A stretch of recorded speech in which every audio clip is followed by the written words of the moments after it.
The writers did what? I loved the show until this character showed up. That new guy that replaced Eric in that 70s show. They should have just ended the show when Eric went off to Africa. I just recently realized how much that guy looks like Seth Meyers. Turns out he's his little brother. April and Gilmore Girls. Such a bad storyline in my opinion, and was just a bad way to delay Lorelai and Luke. The most ridiculously lazy way the writers could create a new conflict for happy Luke and Lorelai. Okay, so they're happy now, but we want another season. What do we do? I don't know, just give him a kid out of nowhere. That'll make him forget he loves Lorelai or something. The baby in any show except for dinosaurs. Okay, but what about Maggie Simpson in her little starfish winter coat? Okay, this is definitely another exception to the rule I just made up. Debbie in Shameless US. I think she tricked some guy, which is SA by the way, and then got pregnant and was just so deeply annoying, and I was enjoying it until that point. Well, practically everyone in Shameless once the writers decided that there would be no character improvement or always a new contrived obstacle. There were some moments of growth with Lip, Debbie, and Fiona, but at the end of the season they backslid for some reason. I'll buy it once or twice, but every single time is absurd. Poochie. Thank God he died on the way back to his home planet. Poe. His antics made the Teletubbies completely infuriating. That episode where he lost the frickin' apples really made me lose all respect for him. Excuse me, Poe is a girl. I bet you feel like an idiot now. Euron Greyjoy. The show was already sinking, and the writing in the final season was horrendous, but Euron's character was a huge nail in the coffin. Which sucks, because book readers will know how much of a bad motherfricker Book Euron is, and the actor who played him has said he was a fan of the book, so there was just so much wasted potential there. Don't forget the sand snakes. Ashton Kutcher absolutely destroyed 2.5 Men. Although I think that was the writer's fault more than his acting ability. He just did not fit in that role at all, plus the role made no sense. Unpopular opinion, I don't think you could destroy 2.5 Men, for the same reason I don't think you can destroy a broken up pile of scrap metal covered in urine. That show was frickin' abhorrently dull, humorless, and basic from start to finish. I don't know why it mattered so much to some people that the toilet paper they called a script changed hands from one actor to another. Here are some people with opinions on how you can tarnish a turd, though. To be honest, Charlie Sheen blew a hole in that show that could never be fixed. No amount of screenwriting could explain why someone's rich brother dies and another rich person shows up and buys the house and keeps a house guest and a maid that they don't know? Piper from Orange is the New Black. After the first season, she was easily the worst character in the entire show.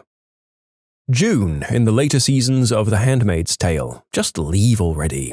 Once they left the source material, it all went off the rails. The first season was so good, and it could have just been an incredible miniseries, but people just don't know when to stop. I thought it was about women seizing power against the patriarchy, but it wasn't that at all. They let the men take over the fight. That stupid ending of, "you should write a book," was intensely disappointing. It winded up being about what June wanted, not women fighting oppression. Owen on Greys. A season or two of him, and the way Sandra Oh's character went from independent bad B-word to whiny lovesick puppy caused me to stop watching. And he's still there, and he's still annoying. A couple of times they came close to killing him off or sending him away, but every single time they frickin' keep him. That main lady in The Blacklist. I can't even remember her name, but damn she was annoying. I started watching because I'd seen clips of Spader giving some dynamite performances, but it's like he was talent vampiring that actress. Anthony Mackie as Kovacs in Season 2 of Altered Carbon. Kinnaman did such a great job in Season 1 that Mackie just felt wrong in Season 2. I also didn't like Will Yun Lee as Kovacs Prime in flashbacks in Season 1. Am I just racist? 100% agreed. Kinnaman made the character and anyone replacing him just didn't work. He's a different caliber of an actor compared to the others. Dill. Literally no reason for a drooly baby that couldn't do anything and made the other babies irritated for no reason. The scene in the Rugrats movie where Tommy cried alone in the closet? Devastating. I actually blocked that out of my memory. I have a lot of core memories of the first couple of seasons of the show before the movie and Nickelodeon producing new episodes. Once Tommy's brother was introduced, I really was too old to be watching it anyway, but I also had no idea what the heck was going on in any given episode. I know I'm sounding like a complaining boomer, but it just looked too different, everyone sounded too different, and the roughness and gross-up humor was sanded down, and it just felt like a completely different show. It's especially weird watching the show after they do the second movie and change up the format again, which I think ended up with Angelica going to preschool and some episodes taking place in a coffee shop Chucky's dad owned. And then of course there's All Grown Up, which is like a whole other beast. It's really weird to think that there's actually more episodes of Rugrats after Dill than from before. And for a lot of people, that's the Rugrats they remember. Kind of like all the people that started watching The Simpsons in the 2000s or, God forbid, the 2010s. Mary Winchester. She should have stayed dead. Elizabeth, Raymond Reddington's daughter on Blacklist. I suspect I'm not the only one finding her insufferable, since the series didn't bother to finish her story's arc. They simply omitted her, to everyone's ultimate relief. The actress who played Elizabeth Keene is god-awful, and I don't understand why or how they gave her the lead opposite a capable legend like Spader. She and her wigs ruined every moment, and the character, despite being an FBI agent and supposedly a capable con artist thanks to her upbringing, was bafflingly stupid in so many situations. 2 words, my friends. Scrappy-Doo.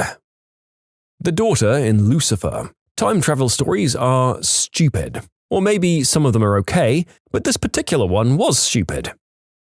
Oh boy, how do I pronounce this one and not get us struck? Listen, I love It's Creek.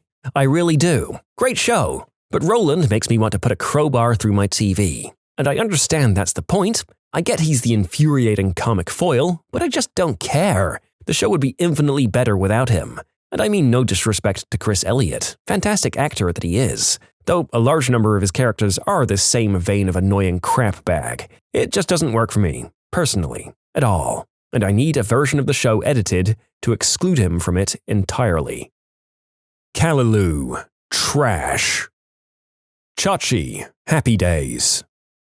Cousin Oliver. So many of those classic family sitcoms seemed to panic when the kids grew up after a few seasons. They would try to shoehorn in a cute 5-year-old because apparently they thought you always had to have a little kid saying clever and adorable things. I remember Family Ties had the mum get pregnant and have a baby, and the kid was 5 years old the next week. Connor Angel. Vincent Kartheiser is a fantastic actor, but that character sucked big old donkey member. Kazoo on the Flintstones. Just why? Eric Matthews turning from wise and cool older brother to complete dum-dum. I love the show Modern Family. I really hate Manny and found myself always annoyed at episodes that centered around him and his cringiness and whining. I loved Manny when the show started. However, as he got older, he just felt really creepy and weird. I didn't mind Manny, but Little Joe and Haley near the end ruined it. Haley had just started getting some really good character development, and her and the guy from Workaholics were perfect. Then they just reverted her back to like season 1 when she was a kid. Kevin O'Leary on Shark Tank.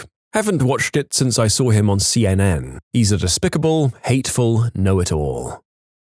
Ivar on Vikings. And then Floki became extremely insufferable when he made it to Iceland. The show ended once Ragnar died, in my opinion. Honestly, when Travis Fimmel was gone, it went downhill fast. I get that it was coming, I know that that's how Ragnar was said to have died in the saga, but he was the show, and when Ragnar died, none of his sons or the other characters could carry it. The first 3 seasons kicked butt, though. Andy Bernard on The Office made the last 2 seasons unbearable. And it was especially annoying that the showrunners kept trying to make him one of the main characters. If they'd have kept him in the background like Kevin or Meredith or Creed and only given him a few lines every now and then, he wouldn't have been so annoying. But they kept making entire episodes all about him. The entire Moon family in Frasier. They were awful and dragged the whole show down. They were worth it purely for the one scene where Frasier bursts into the room shouting about Daphne's brother sleeping in his bed, au naturel. Ha!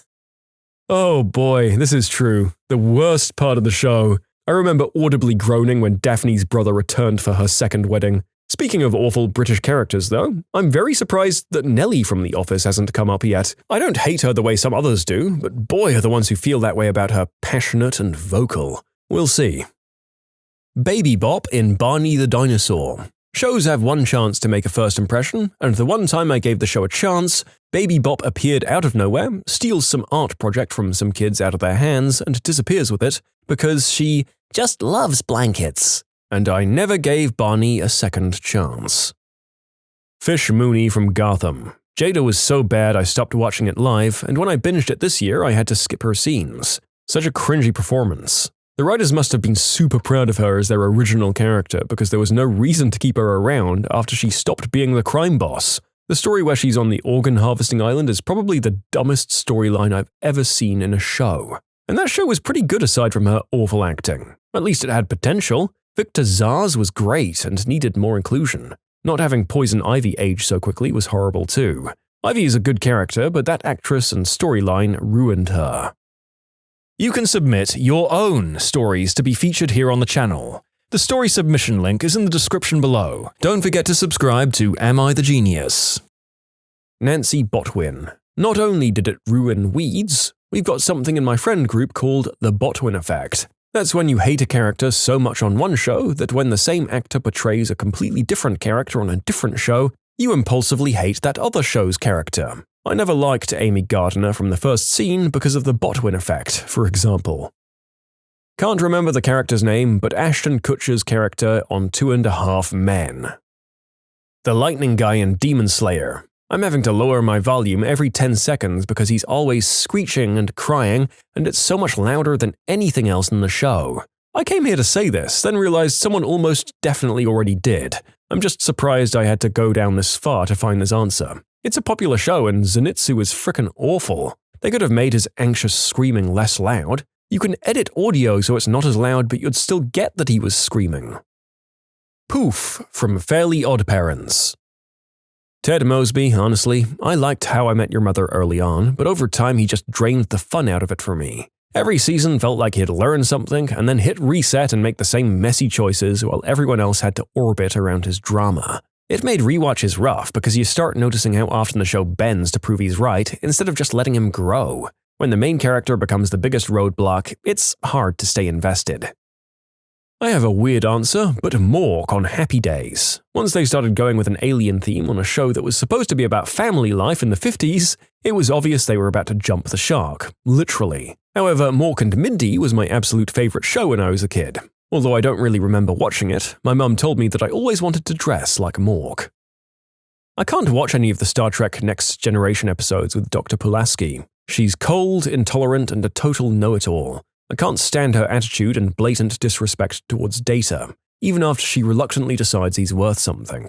In contrast, Dr. Crusher is kind yet insistent, with a deep curiosity. She's part of the crew and works with others' strengths instead of acting better than them. At one point, it's said that Pulaski's overbearing personality is the same as Captain Picard's, and that's why they don't get along. But I don't think anyone really gets along with her. I agree, she does get better as the season goes on. Have you seen the original series episodes she was in? She was great in those. Carrie Bradshaw in S and the City, and Just Like That as well. I thought her character was satire, but the ending convinced me they were actually glorifying the character the whole time. She's just awful on so many levels. Ted on How I Met Your Mother. I wanted to like him, but the constant self-pity and romantic grandstanding started making every episode feel like a lecture about his damn feelings. Remember, the whole plot is him retelling his dating life to his kids, which is super weird, but that's a whole other can of worms. It does make sense that he's over-explaining his feelings. That said, he comes across that insufferable in his own version of events. I can't imagine what it would have been actually like dealing with this person. Felicity and Team Flash in Flash. Yes, her character was a cute side character for tech support in the first 2 seasons, but the moment they decided to make her a love interest, she just became unbearable, and to fix that, they gave her more computer tech abilities, which became even more unrealistic. She was able to divert nukes, but nobody in the US military was able to do it? Lame, but okay. When they made that Hemsworth guy into The Witcher, the entire show felt like wasted potential. I thought Season 1 was just okay and it would only go up from there, but I was so wrong. It feels more like a CW show with more whoopee and violence. I don't understand Netflix. The show had a huge budget, but it still looks so cheap. I did like most of the sword fighting, though. Dr. Smith in Lost in Space. Should have been thrown out the airlock with extreme prejudice by the 3rd episode. And Major West's call sign has to be Crash? This is a defining character trait for him. The 2000s movie and the Netflix series makes you immediately want to space Dr. Smith, especially the Netflix series. Nate from Ted Lasso. No reason his character had to turn into the largest douche canoe. Obsessed with the show otherwise. Honestly, this might be a hot take, but I like what they did to Nate. It made sense because he was always so insecure, and it's interesting to see a good person turn bad for those reasons. He always had to be pushed out of his comfort zone to grow, so it made sense that the moment he left his support system, he did a 180 and went downhill fast. I just wish they'd explored that character more to make it work better. Yeah, my only issue with it was that they had to speedrun the redemption part of his story, and it didn't feel earned enough, though the scene where he confronts his dad is brilliant. How about Urkel? I swear I'm not Reginald VelJohnson, guys. Yeah, it was supposed to be Blue Collar Cosby Show, not goddamn Quantum Leap. But seriously, as a black 80s baby, that was always one critique of the black experience on TV. You had shows with really poor black people, like Good Times, and shows with wealthy black people, like Cosby and Fresh Prince. A good family show that showed how most black people actually lived would have been perfect. The middle class is always the largest group, but Urkel made it literally 95% shenanigans after the third season. More like that came in the noughties, but it would have meant more in the 90s. They also had a weird habit of making the sons really stupid and the daughters smart, which annoyed me too. Having a smart, sometimes comically nerdy Urkel, instead of what they did with the over-the-top annoying stuff, would have been great. That weird purple ball guy in My Hero Academia. He's so down bad for literally every girl on the show, it made me too uncomfortable to keep watching. Seven being introduced into Married with Children ruined it. Conversely, introducing Seven to Star Trek Voyager pretty much saved the show and was a huge hit with fans. Maybe a couple of huge hits. Leonard in The Big Bang Theory. Not to the point where I couldn't watch it, but I found it very difficult to ever root for him. Just so whiny, manipulative, and just plain pathetic. I agree with an asterisk. He varies a lot between being the deserving, selfless show hero and an annoying man-baby. And that's from a guy who has The Big Bang Theory as a guilty pleasure. Gaius Baltar. Just kidding. Battlestar Galactica was still amazing, but he definitely came close. The Cop on House. It's a common issue on shows that some bad guy distracts the point of the show, to the point of being overdone. Randy from That 70s Show. Should have just tried to make the last season work without an Eric replacement. Luke's daughter April in Gilmore Girls. The Shark in Happy Days. It didn't ruin an entire TV show for me, more like an entire season, but I do not like Kristen Schaal's character on 30 Rock. Rick's wife in Walking Dead. She died, yes, but it was already ruined for me. When she wants to take the car and everyone tells her not to, then she crashes it because of the only zombie for 50 miles on an otherwise clear road. At the time, I thought it was just an infuriating character decision, but then things like that just kept happening. Well, Laurie isn't much better in the comics either at first, but things start to smooth over after a while. Also, she dies quite a bit later in the comics while the governor attacks the prison, whereas she dies in the show before they even meet the governor. The governor's attack on the prison is a lot more brutal and tragic in the comics though, especially Laurie and Judith's death, and the way Rick goes off the deep end and starts losing his mind is a bit more believable, I think. Ana Lucia on Lost. Fiona Gallagher on Shameless went from a great character to a complete crap stain. Like, how did she forget that she still had $100,000 invested in that project? It felt like the actress told them she was bailing next season, and the writers had to crash her character to create an exit strategy. It's Raj on The Big Bang Theory for me. Every other character grows in some way except for him, and he's always whiny and makes everything about himself no matter what his friends are dealing with from the beginning until the finale. Even Sheldon has more heartfelt moments, and sometimes knows when to back off. Hazel Wassernaame on 30 Rock, just unbearable in every single scene she's in. You know, even as a child I had a really hard time enjoying Rugrats because I disliked Angelica so much. Ted from How I Met Your Mother. He's a whiny little man-baby, and I cannot believe he's supposed to be a romantic hero. I mean, Barney isn't great either, neither is Lily. Most of them were awful, actually. I wasn't really a big fan of Legend of Korra overall, but Milo made me feel such visceral rage that I'd have to skip over any scene he was in. I've been rewatching it because my girlfriend's never seen it, and he's still probably one of the top 10 worst characters of all time for me.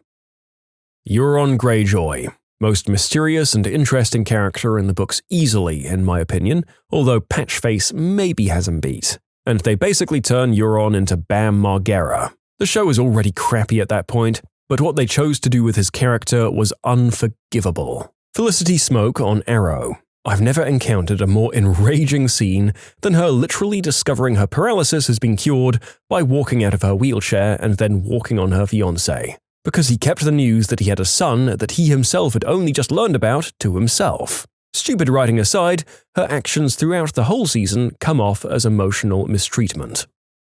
The hidden cheat codes at every job. Workplace secrets exposed. I worked in a customer service type position with a recorded telephone line. You should do what you think is best is really code for, you should do that, but on a recorded line, I can't tell you to do that. A really nice lady helped me recently with an insurance quote. It took a long time and I was only planning on confirming some complicated questions. Then I wanted to place the order online myself, but she had helped me so much, so I asked, would it be beneficial to you if I placed this order now through you instead? And she paused for so long and then said something like your quote, "Oh, I'm just here to make sure you get the best service, sir." I can't remember her exact words, but her selective word choice told me everything I needed to know, so I followed through and I purchased it over the phone. I work in a casino, and the cheat code is, don't gamble.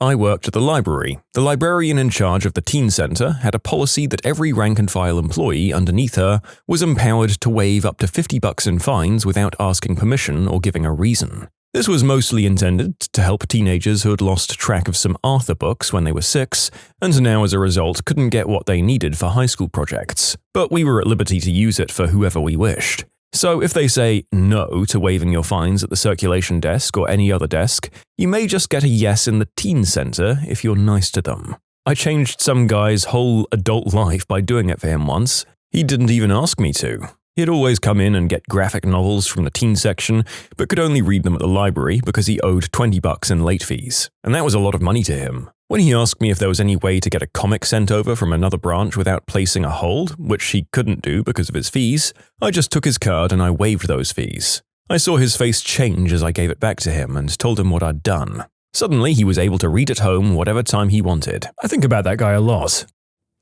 Doctor's office here. If you're trying to get in for a sooner appointment, call the office in the morning on days that you're actually available.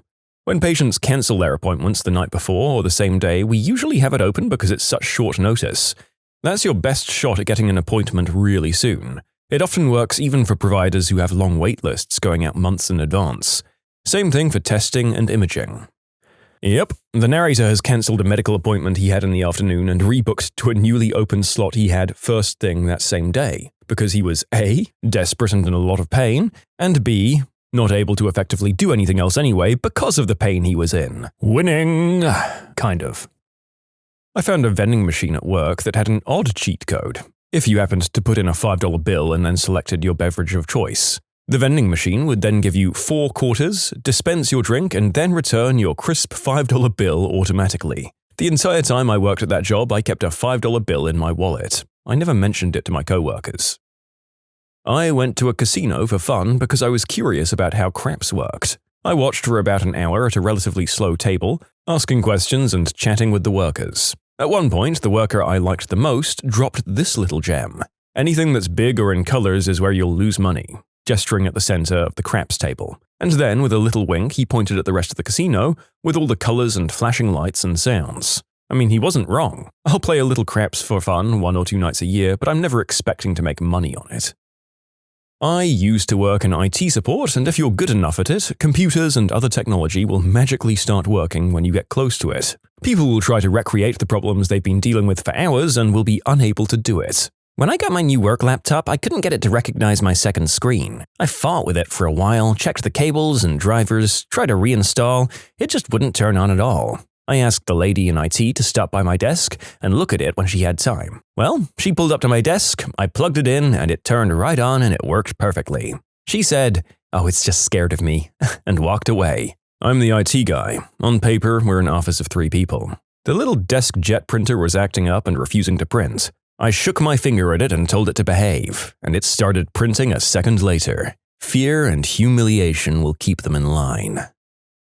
When booking a flight through our workplace travel system, only the cheapest flight is marked as green. If it's within a certain range of that flight, it's yellow, and it requires an explanation on why you need the more expensive flight, and your higher-ups need to approve manually, All other flights are red and need to be approved by even higher-up management and usually get declined because you should get the green or yellow flights. If you want to book one of these red flights, because it's like a better connection or a better airline or a more convenient time, then you can just set the search parameters for the departure time to exactly what the preferred flight is departing at. The system then sees it as the cheapest possible flight for those parameters, and you can book without any further approval. Employers that make you take crappy flights are the worst. Like, I get wanting people to take the cheapest flight, all else being equal, but making someone lay over in O'Hare on a flight from Charlotte to Atlanta because it's cheaper should be illegal.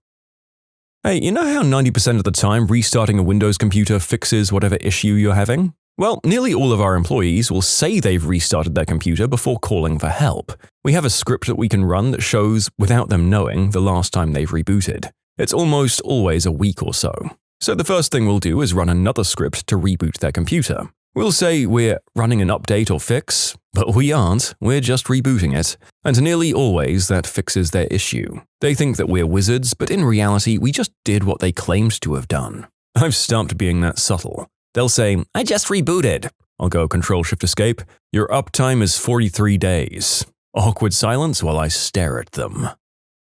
That printing company that you're ordering from has a bunch of talented, bored artists ready and willing to design your crap for you, and it's usually cheaper than having a freelancer do it. I charge considerably more outside of work. Don't waste your time using AI to generate a design because usually the print company's art department has to redraw it to make it print ready, and then you're basically spending the money on a design anyway, and sometimes more than usual. All of this instead of having a professional make it right the first time. Even if you're not ordering something to be printed, a lot of companies will gladly just take an art-only order from you and pass it to the art team to work on.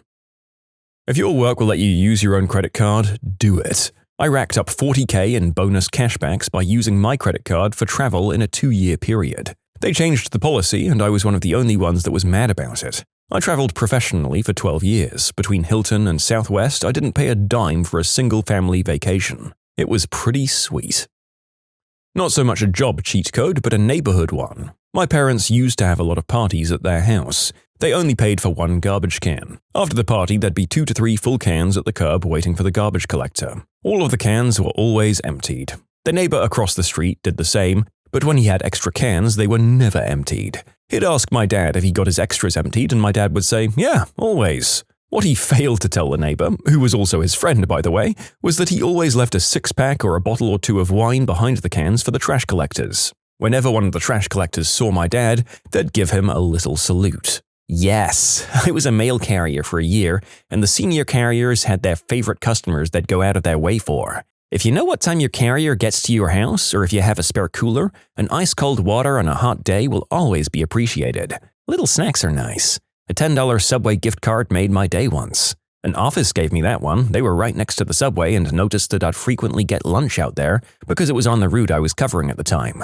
Little tokens can go a long way. Balloon artist here. You can twist round balloons in half for garlands or semi-arches so you use way less balloons. Wait for the aggressive cat to hiss and you could squirt the liquid gabapentin in easier. When I worked at a kennel, we'd order the industrial-sized tubs of catnip. When cleaning the cat cages, we'd throw a literal handful of catnip at the aggressive cats and then clean the empty cages. By the time those were done, the angry cats were so medicated that they couldn't hiss if they wanted to. We'd move them to the clean kennels, clean out their old ones, and by the time we were done, they were already fully recovered and angry again.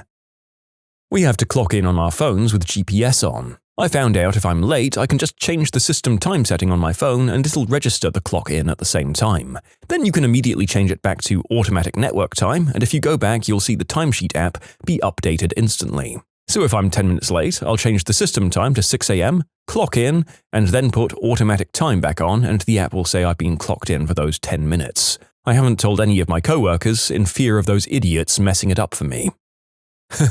Yeah, it's not even that I'd be worried about one of them tattling on me. I'd be more paranoid about some moron just bungling the entire trick by doing it so obviously that they'd be noticed, and the system would be fixed without me realizing it. The 6th floor has the poop bathroom. You can poop in peace there since there's like 3 people that work on that floor. Okay, I'm updating to clarify that those 3 people are only in the office like 1 day a week, and they have a bathroom closer to them on the north side of the building that they always use. The far bathroom on the south side of the building is the poop bathroom, so they won't fall victim to our vapors. If you're experiencing homelessness, don't tell an intake coordinator or social worker that you had a roof over your head the night before. It can negate your access to services or shelters. You didn't couch surf, you didn't stay with family, you slept in a park or in your car. Okay, and I'm adding as an update for my second biggest piece of advice if you're facing becoming unhoused, find any way to maintain a gym membership.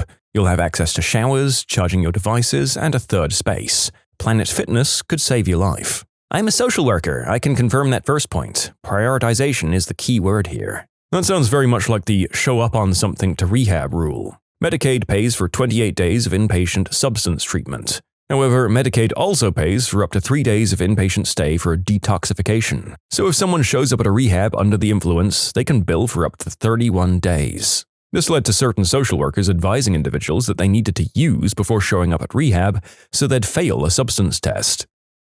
You can submit your own stories to be featured here on the channel. The story submission link is in the description below. Don't forget to subscribe to Am I the Genius?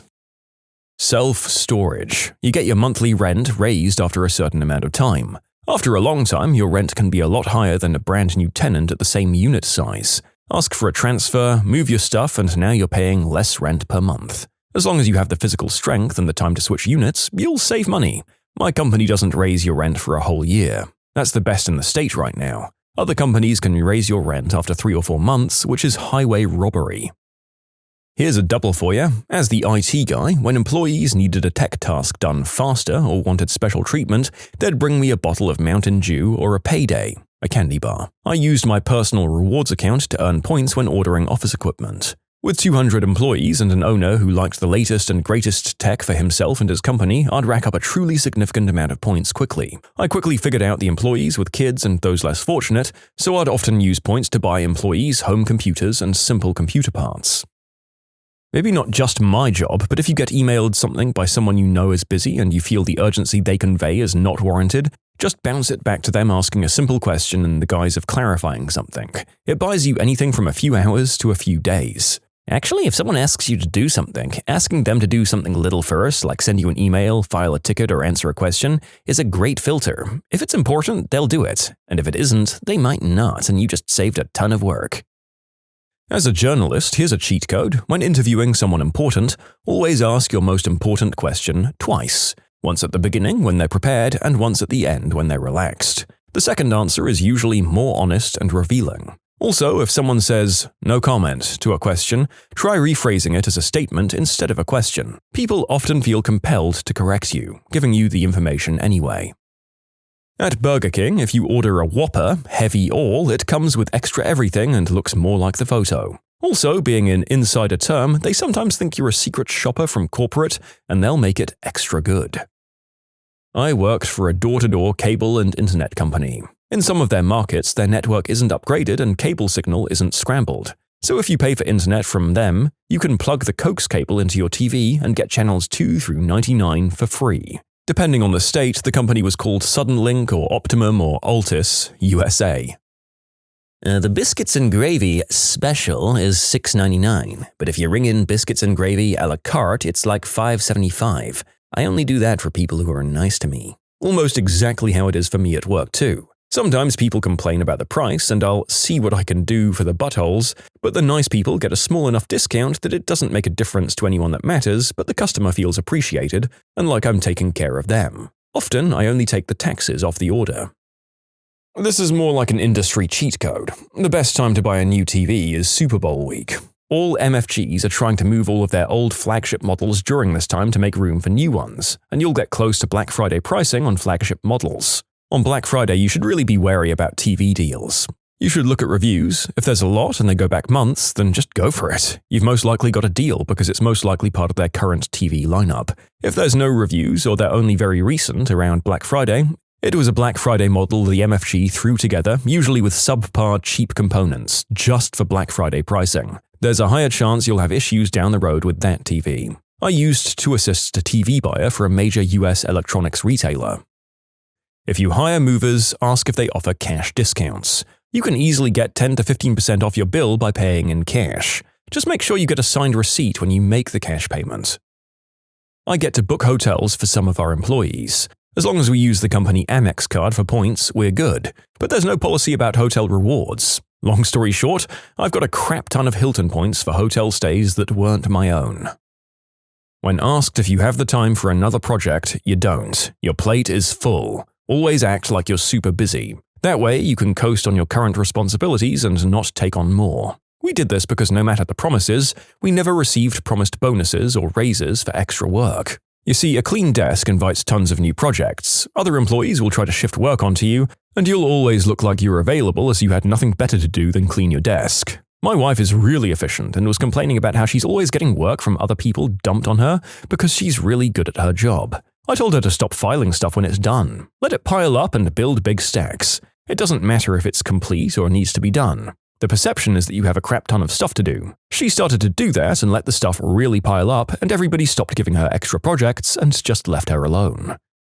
Yeah, I've done enough videos featuring clever employees who automate their jobs using Excel macros to know that when they tell people, they don't benefit. They just get more work added, and now they do more work than anyone else, and upper management cops the bonus. We've got to reward our employees for going above and beyond if we want them to do anything more than the bare minimum. If it's raining or if there's lightning, we don't work outside. Upper management doesn't seem to grasp the concept that welders use high amperage electricity and introducing water can kill people. You don't need keys to get into and start an armored Humvee. If you can physically get into a military motor pool, they'd be super easy to steal. Then you have a free Humvee. A guy in my town broke into the army base and stole a tank, spent like 3 hours smashing stuff and rolling over cars, did millions of dollars in damage and only stopped because he had run out of fuel. I'm a teacher now, but I worked for a long time in sales. If you want something, get it in specific language with zero room for interpretation. Our sales staff were trained to do our best, or things were subject to availability, but we can try to make that stuff happen for you. For a couple of examples. A lot was assured but never specifically promised. Our staff were trained to make it seem like the process would be seamless, easy, luxurious, and the poor lower-paid staff at the customer service center would pay the price when people called screaming and angry because they'd spent $1,000 and didn't get what was promised. Only customers who had things written in black and white terms were given what they'd actually wanted. It was really scummy, and I'm hyper-aware of sales language now when paying for things. I just purchased a car, and the finance guy finally asked if I'd worked in sales because I kept cutting off his vague assurances. Get it in black and white with specific language and read over it with a fine-tooth comb. If someone asks you to make a document for something, anything in a corporate office environment, make it immediately as a placeholder. Let's say they want a documented procedure for how to purge the flux capacitor. It's a simple enough process that half a dozen people know how to do, but it's not written down anywhere, and technically, if everyone quit on the same day, it would be an issue, so management wants it documented. But it's a low-priority task, not really worth your time, and you'll get to it eventually. Because if I don't do this TPS report, the finance department is going to be furious. To that I say, no. Do it immediately. Make a document with the right template, the company logo as a watermark, the document management system ID as a footnote, date stamps, and the version control block above the contents list. Give it the right title, the right file name, put the task as the first line of the document, and then write Work in Progress. Label it as a draft and save it on the appropriate place. Maybe management won't come back to ask for it until next week and you'll have time to complete it in between other tasks. Or maybe some middle management is getting flack from upper management and he decides to take it out on you for being slow.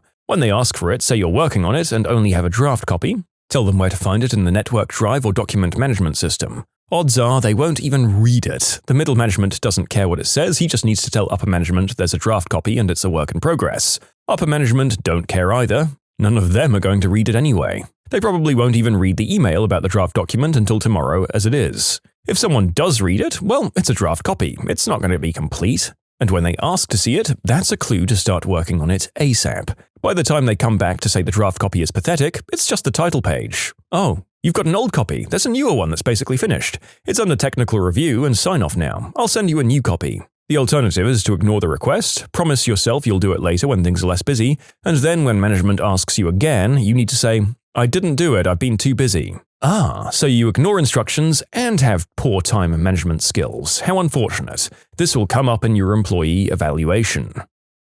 Back in the day when I worked on staff, we had a team of runners who'd constantly buy all the supplies for the business, use the business phone numbers for discounts at the grocery store or CVS or any place we'd buy stuff from. Constant discounts and cashback, but first come first served to whoever cashed in the points. This was like a decade ago, but we used to get a free Orange Julius at the grocery store with enough points. I still always use the company phone number at every store, and so do 100 or more past employees. Those points stack up so fast, if I'm still using the number after 15 years, I wonder how many other people are using it as well. My old industry. Yo, guys, make friends with your professor. Do you know how many sample textbooks publishers send them? Literally just email them, and when I worked there, we didn't exactly look into why they're asking for another copy. Okay, I'm gonna let you all in on a secret. Textbooks are expensive as heck, but the company doesn't make that much money because they spend a crap ton of money on R&D, printing, and marketing. Also, the authors, unless they're a super popular one, all have crap contracts where they barely see any money to the point where I've heard stories of them giving students the PDF instead out of spite. I worked in that industry as my job to get a job out of college, and it was one of the worst run companies I've ever seen. Nicest people ever, and everyone genuinely cared about education and helping people, but that didn't change the fact that they budgeted terribly. Republican free-for-all. What will happen to the GOP if Trump just disappears?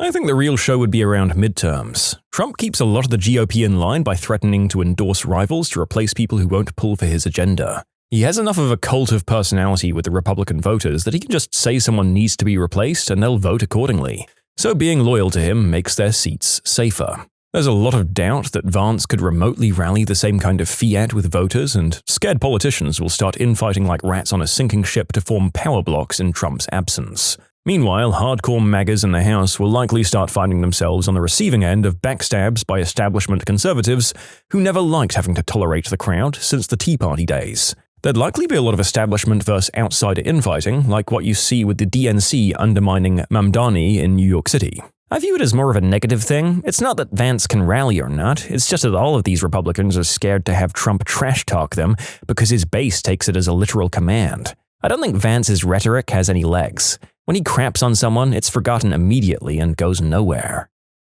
Historically, when a leader with a strong grip on their followers passes, if the leader themselves hasn't decided and declared succession, there's a schism that forms as different acolytes vie for his followers, and they all claim to be the one true heir. In this case, you have a clear frontrunner in Vance thanks to constitutional instruction. The challenge here is that the passing of Trump would open up grift opportunities, and Vance is a damp sock that made a wish to be a real little boy, and he has the personality that's as charming as stepping in dog throw up with your bare feet. Don Jr. comes across as believing he's a power player on his own merit, but he seems a likely contender for some followers simply by his name. Elon, as the biggest whiner in the room with the loudest microphone, will snap up some votes, and I honestly expect a dark horse from outside our usual suspects will cause the greatest schism.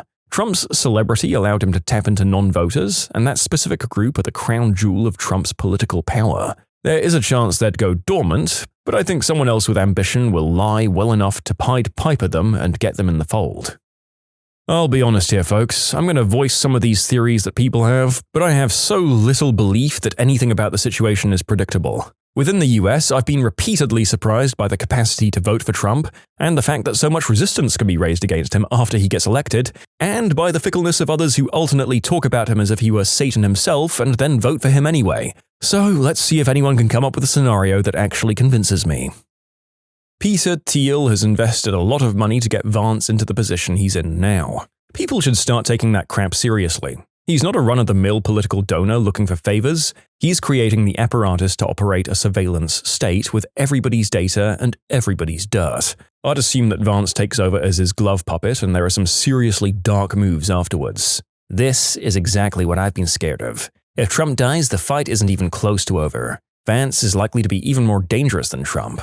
I think him taking over was likely the plan all along. If Trump dies, people on the left will be relieved and relax even slightly, and that's all Thiel and Vance need to destroy the country. In other words, we cannot be complacent even for a second with Trump's eventual death. I don't think anybody would believe it. Even if true, they'd probably end up worshipping the ghost of Trump. My hope is that his base believes he faked his death and is somehow still running the country, and they all put him down as a write-in for the 2028 election, splitting the Republican vote.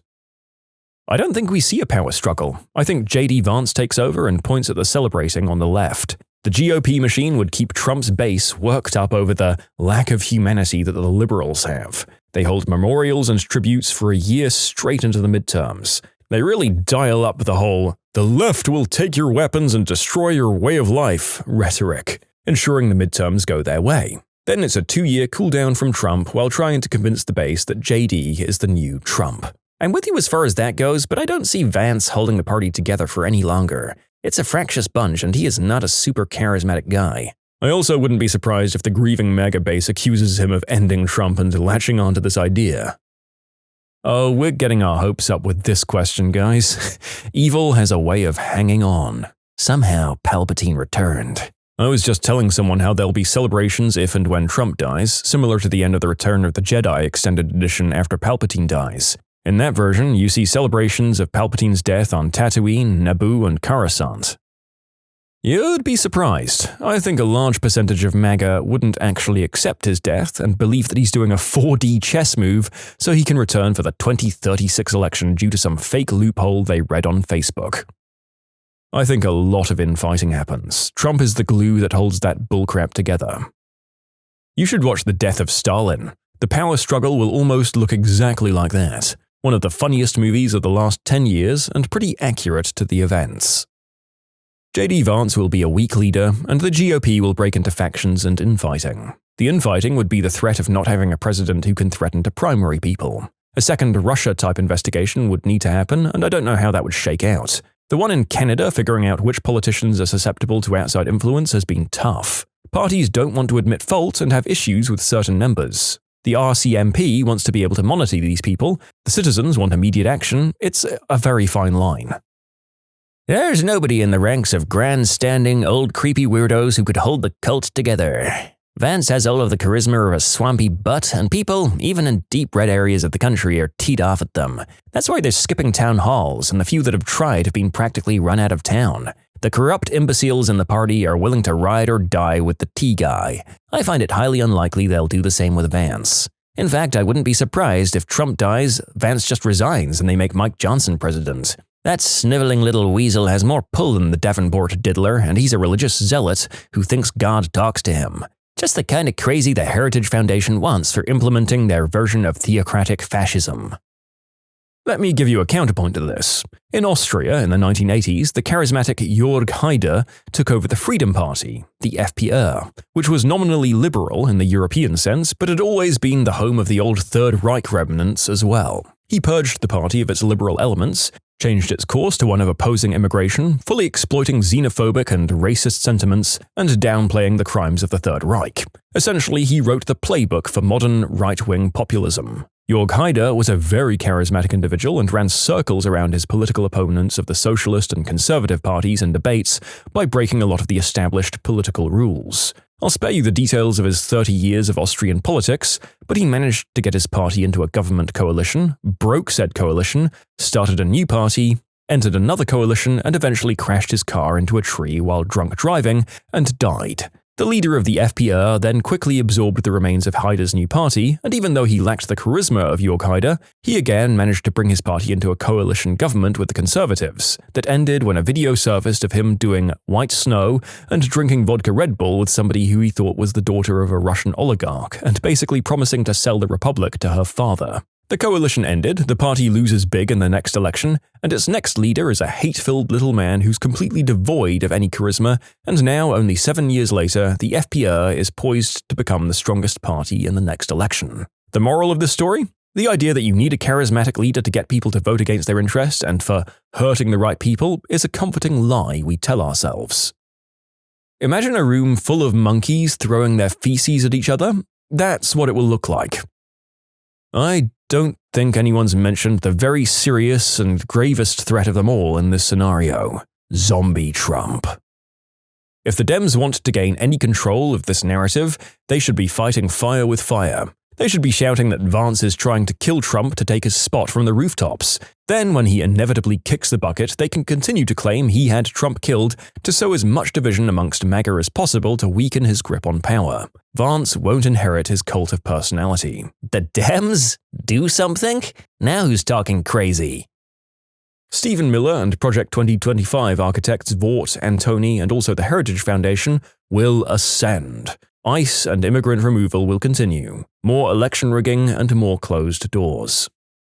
It'll be interesting to see how many of them disavow Trumpism. Absolutely. When all the crap that they were on board with that goes directly against what they claim to believe in starts to come more to light in the public, they'll all claim they were never in support. They rewrite history every day and their supporters just eat it up.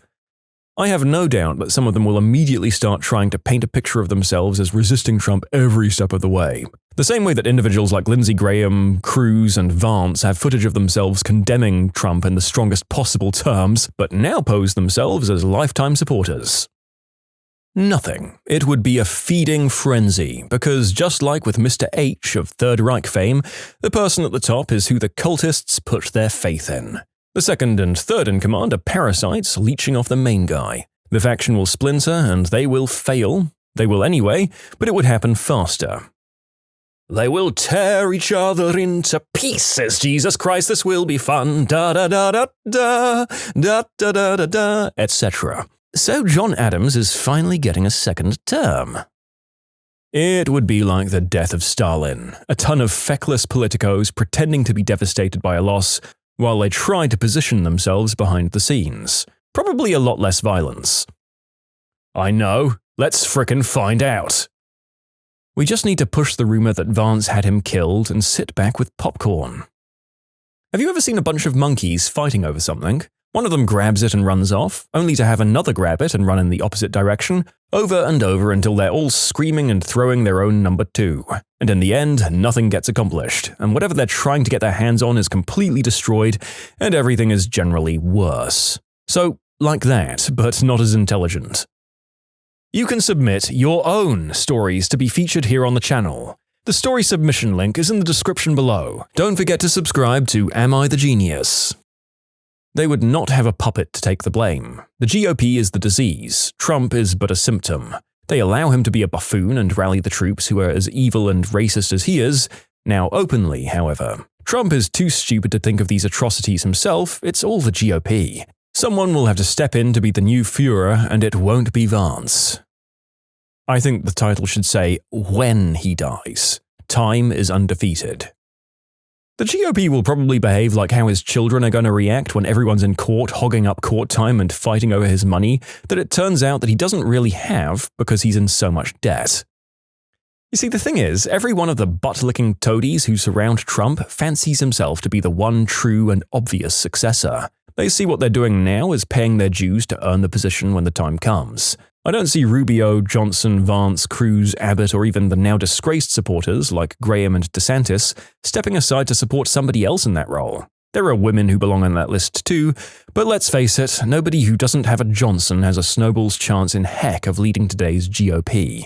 Even non-politicians like Don Jr. and Stephen Miller will throw their hats in the ring. Nobody will crack 15% support until the convention, at which point the party will finally settle on someone utterly unappealing to anyone but their own tiny faction. Some of the failed ones will sign onto the ticket's coattails, and one or two others will split the MAGA vote with write-on or third-party candidacies. The Republican tendency to hold their nose and vote against anyone with a D after their name means that the splintered party can't be automatically written off, but unless the Dems nominate a blatantly unappealing corporate shill, again, odds are pretty good of a blue victory.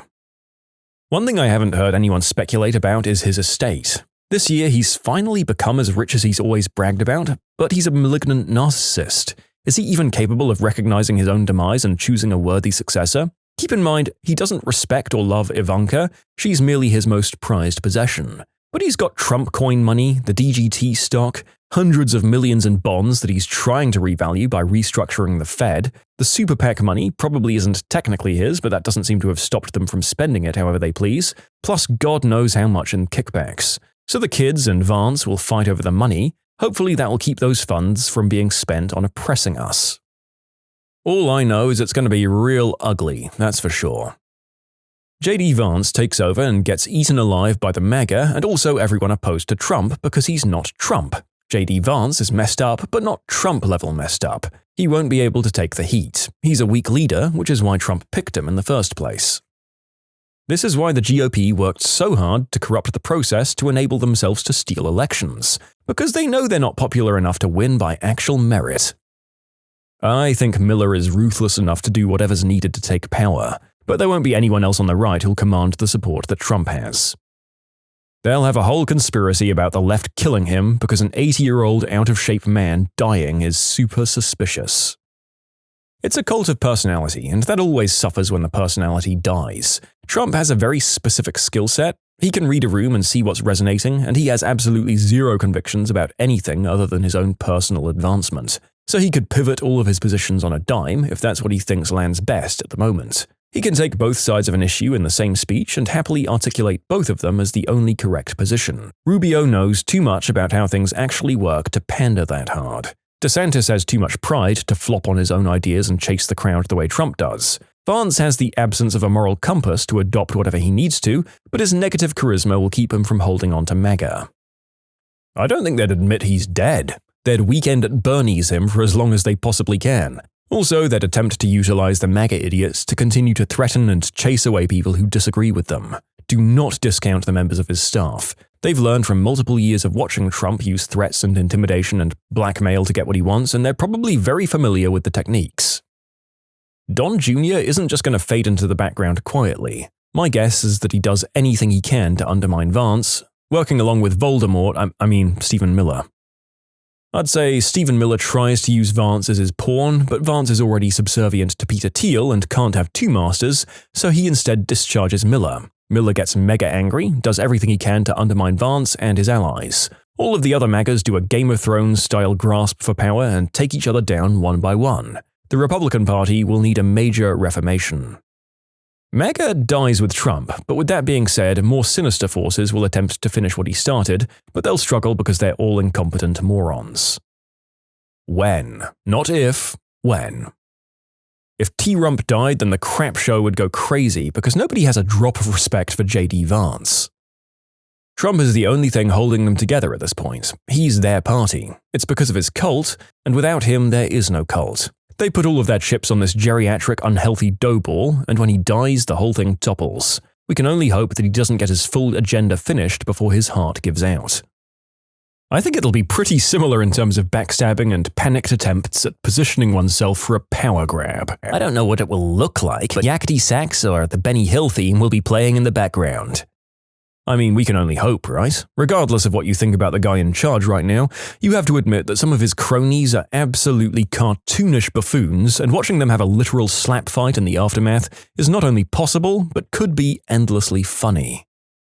I believe Vance will struggle to hold MAGA together. His beta personality will make him a target. Trump's bully demeanor and weird charismatic personality has made him a hero of the uneducated underclass. Vance is one of them, except he's a slick-talking nerd politician. They don't want to be led by him, they want to be led by someone who has the ability to say what they want to say without clever nuance. This is my belief. I'm not always right, but I often am. I think it would be the biggest crap show your country has ever seen. As I understand it, JD would be next in line, and that's kind of like frying pan into the fire. Next would be M. Johnson, and I'm not sure who wants to be a dictator more, him or Donnie. The rest on the list are all inexperienced, incompetent, ignorant, racist sycophants. If I were an American at this point, I would be scared. Very scared. Good luck and toodle pip to you all. I see two scenarios. Scenario A, JD couch lover becomes president, but regardless, the foundation of the cult is gone, and the entire GOP, this ex-political party, now cult of the insane, it's just imploding and done for good. The current GOP is nothing without Trump and can't survive. And scenario B, it doesn't actually matter whether couch lover has charisma or not or who the next president would be, because the GOP doesn't plan to ever have legit elections any longer. They don't need the MAGA base. They'll just stay in power with the occasional fake election thrown in, like in Russia. There is no Republican Party or GOP. It's now an oligarch, Christian nationalist mafia-type crime syndicate. The dark powers behind it will come together and figure out a new figurehead. Just like what they did with Reagan from Nixon, and they'll make the path forward. In the light, the ants who think they're in control will all fight for power, cheat to hold ground, and look for distractions. It's already starting.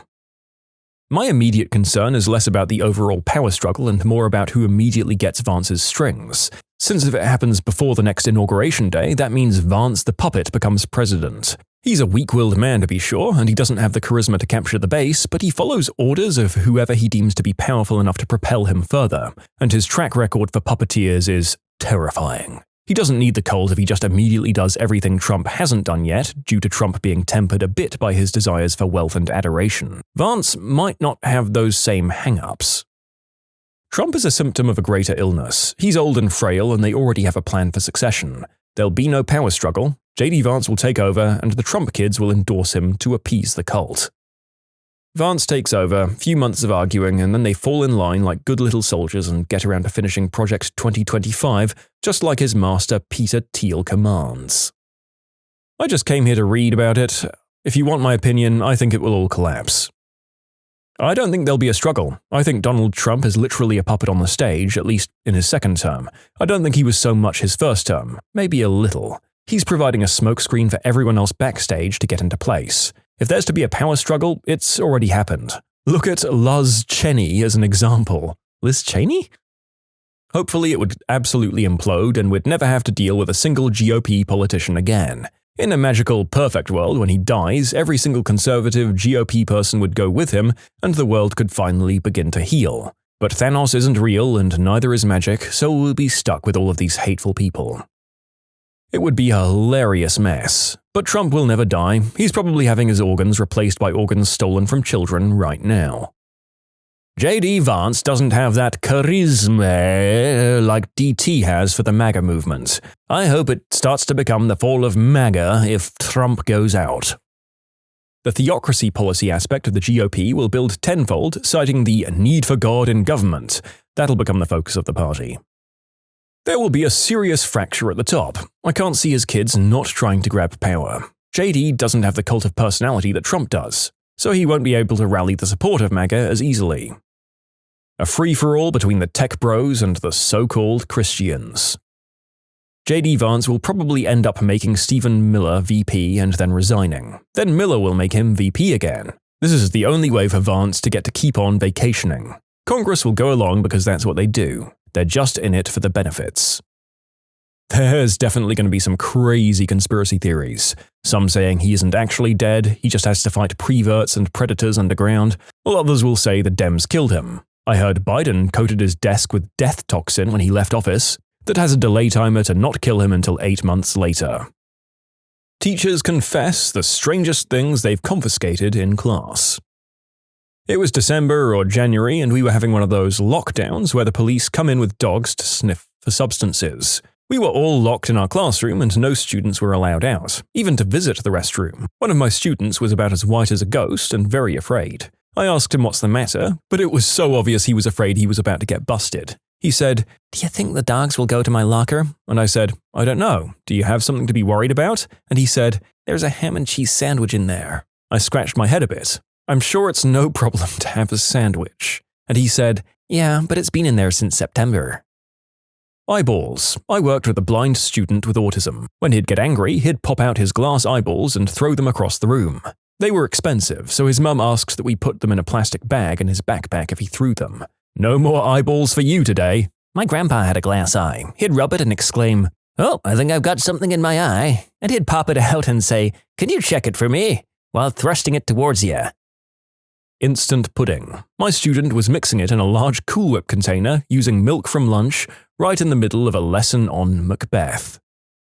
I'm a parent rather than a teacher, but I was part of almost eliminating the prize box in my kids' class. My kid's in kindergarten. I'm friends with a few of the other fathers in her class, and one of the things her class has is a prize box. If the kids are all on their game for the week, or a kid does something especially good, they get to choose something from the box. It's filled with the kind of stuff you would find in a blister pack in the dollar store. Stuff like a little plastic car, or a bouncy ball, or whatever. Anyway, the kids love it, and the parents supply stuff for it. So one day my kid comes home with a frickin' kazoo from the box. Let me tell you, there's nothing like a 6-year-old who's just figured out how a kazoo works while you're trying to work from home. So immediately I fire off an email to my list of fellow fathers asking what absolute madman put kazoos in the prize box. And then I immediately see that 2 other people had beaten me to the question already. One of the guys finally replies back, "Hehehe." So it was on. I counted with whistles, somebody else had this annoying popping thing, And somebody else got the world's worst balsa planes, so like the second time it flew it was destined to snap in half and upset your child. This went on for like a good 2 weeks before somebody crossed the line and sent in glitter. By that point, the teacher was on to us and told our wives. Big trouble. This may indicate the future big points of contention that my future wife might have with me. Not my treatment of my own family, but the shenanigans that will occur when I have the ability to mess with other parents that I know. Their complaints will be valid and damning. Another student's tooth that he'd fished out of the trash can that he was going to add to his tooth collection. An entire menagerie of live insects. You see, one afternoon my class decided they should see how many bugs they could capture and keep alive in my class. Great. The next day I returned from covering lunch duty in another part of the school, and I noticed that one of the cubbies had paper towel taped over the front like a curtain. Before I could investigate, I noticed several Tupperware containers hiding in desks. Dozens of worms, that was the cubbyhole. Many assorted beetles, uncounted ants, 4 bees, a wasp, and most upsettingly, several flies which were crazy glued to index cards and had their wings removed. That was a long day in a very long year. In middle school, we had a special currency that they'd hand out to students for helping out or being kind that would then be able to be used to buy books or other small trinkets. Somehow during the year, I obtained a bunch of dental plaque bills. They'd turn the plaque on your teeth a certain color to help you brush your teeth, I guess. In this case, it was dark purple. And I didn't brush my teeth very well at the time, so taking one would make my entire mouth a deep purple color. I thought I'd freak out my school friends with one, and they all thought it was just really cool and wanted to know how I did it. So I brought some in the next day and gave a couple out to friends, who then showed other kids and told them that I could make their mouths purple too. So the next day I brought all of my plaque bills to school and started charging $1 in school currency for one pill. Sometimes if a kid didn't have money, I'd make them give me whatever cool stuff they had that I needed. We're talking keychains, pencil sharpeners, whatever they were willing to trade. And of course, all of these other middle schoolers didn't do a good job of brushing their teeth either, so every kid I sold a pill to ended up with a dark purple color coating their entire mouth. Well, a bunch of kids' mouths turning purple was quickly noticed by multiple staff members. Who would have guessed? And apparently I went to school with a bunch of little narcs because very quickly I found myself in the principal's office. They took all of my pills, my school money, and most of the other items they were able to prove didn't belong to me, even though I traded them fair and square. The principal was livid. All I remember at the end of the result was waiting in the office, getting yelled at by the principal, zoning out as I imagined all the ways I was going to get my butt beat when my dad eventually came to pick me up, and this angry principal told him all about my little operation. But miraculously, some lady came out of a room saying, "Hey principal, your meeting is starting right now, we can't wait any longer." And the principal started looking frustrated, but told me that they'd be right back and that I was still in a lot of trouble. As soon as they walked into another room, my dad walked in and asked if I was ready to go, which was answered with a very hasty, "Yep." The rest of the year felt like some sort of weird Twilight Zone. None of the other kids ever mentioned it again. Dad never mentioned it. The staff never mentioned it. I never talked to the principal again, and I made sure to avoid them like the plague. I never got in trouble, and I will never understand how. Now I just sell white snow like any other responsible adult. A whole salami. The kid kept walking over to his backpack and sticking his face in to take secret bites without me noticing. Until I noticed. There was a boy in my 7th grade class that wasn't allowed to have coins because he'd eat them. This is my brother's story, and he was the kid. It was a sandwich bag full of spiders. He collected them during recess, and one of the monitors probably got freaked out. The first thing that comes to mind is a drawing of a peanut. One kid said he had a peanut allergy, so a boy drew a peanut on a piece of paper and started shoving it in the other boy's face and being a general jerk with it. Boom, roasted. Handcuffs from an 8-year-old girl. Not quite police grade, but more than just some adult fun cuffs. We sent that one down to the counselor. We had a 5th grade son of a police officer cuff his friend to the play structure on the playground a few years ago. We had to call the campus cop over to figure it out.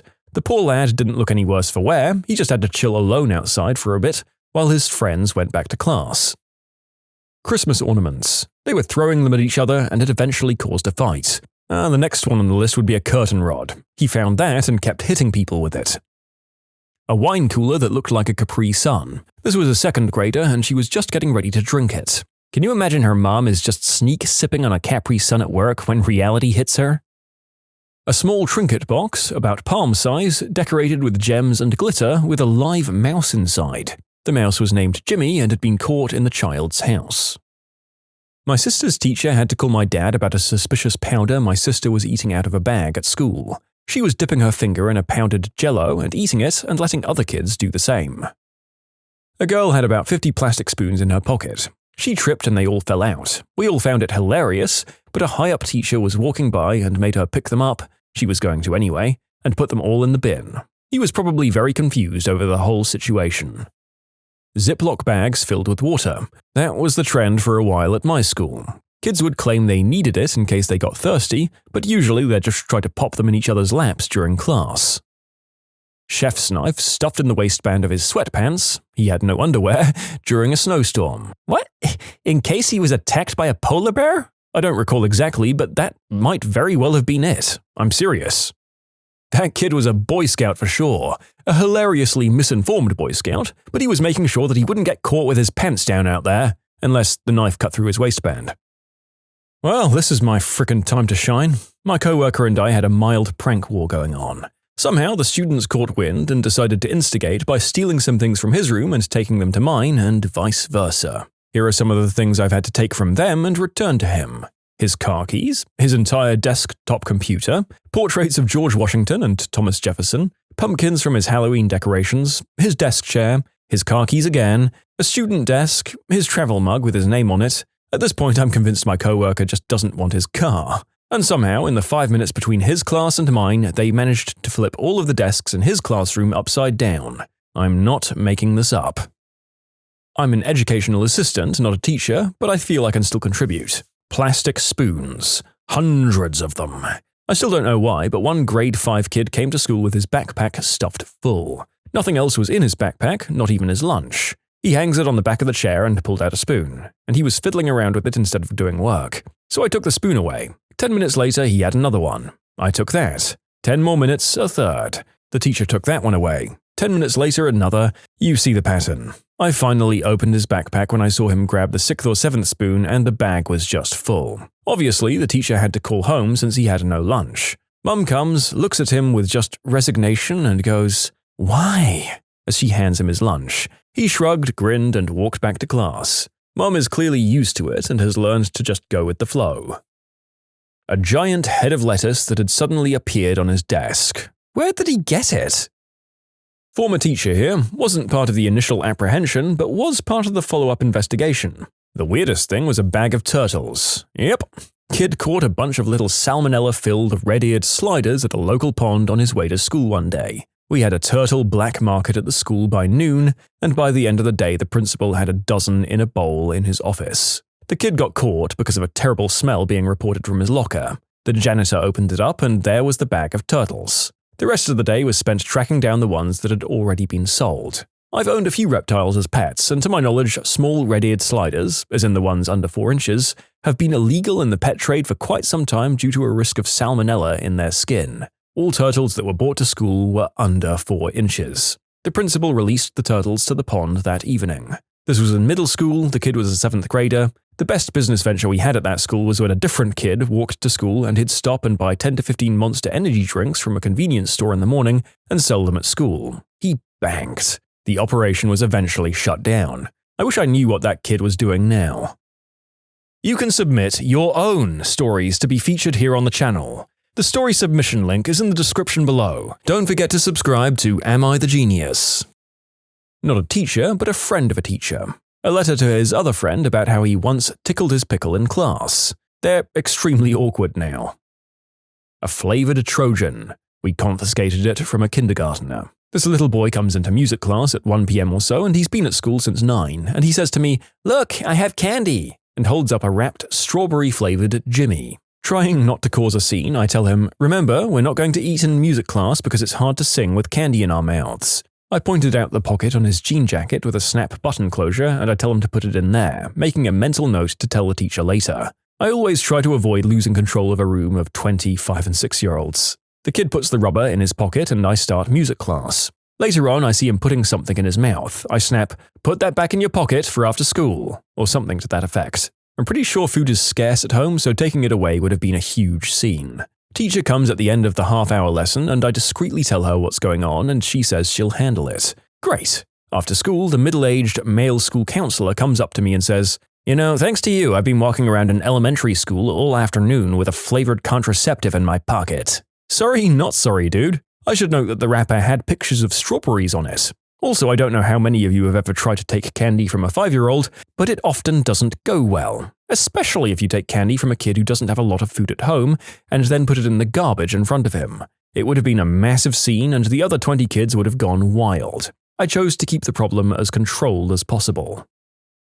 A can of deodorant. You're probably thinking, that's not weird, except that the 2 kids were using it by spraying it on the back of the other and then setting fire to the thing.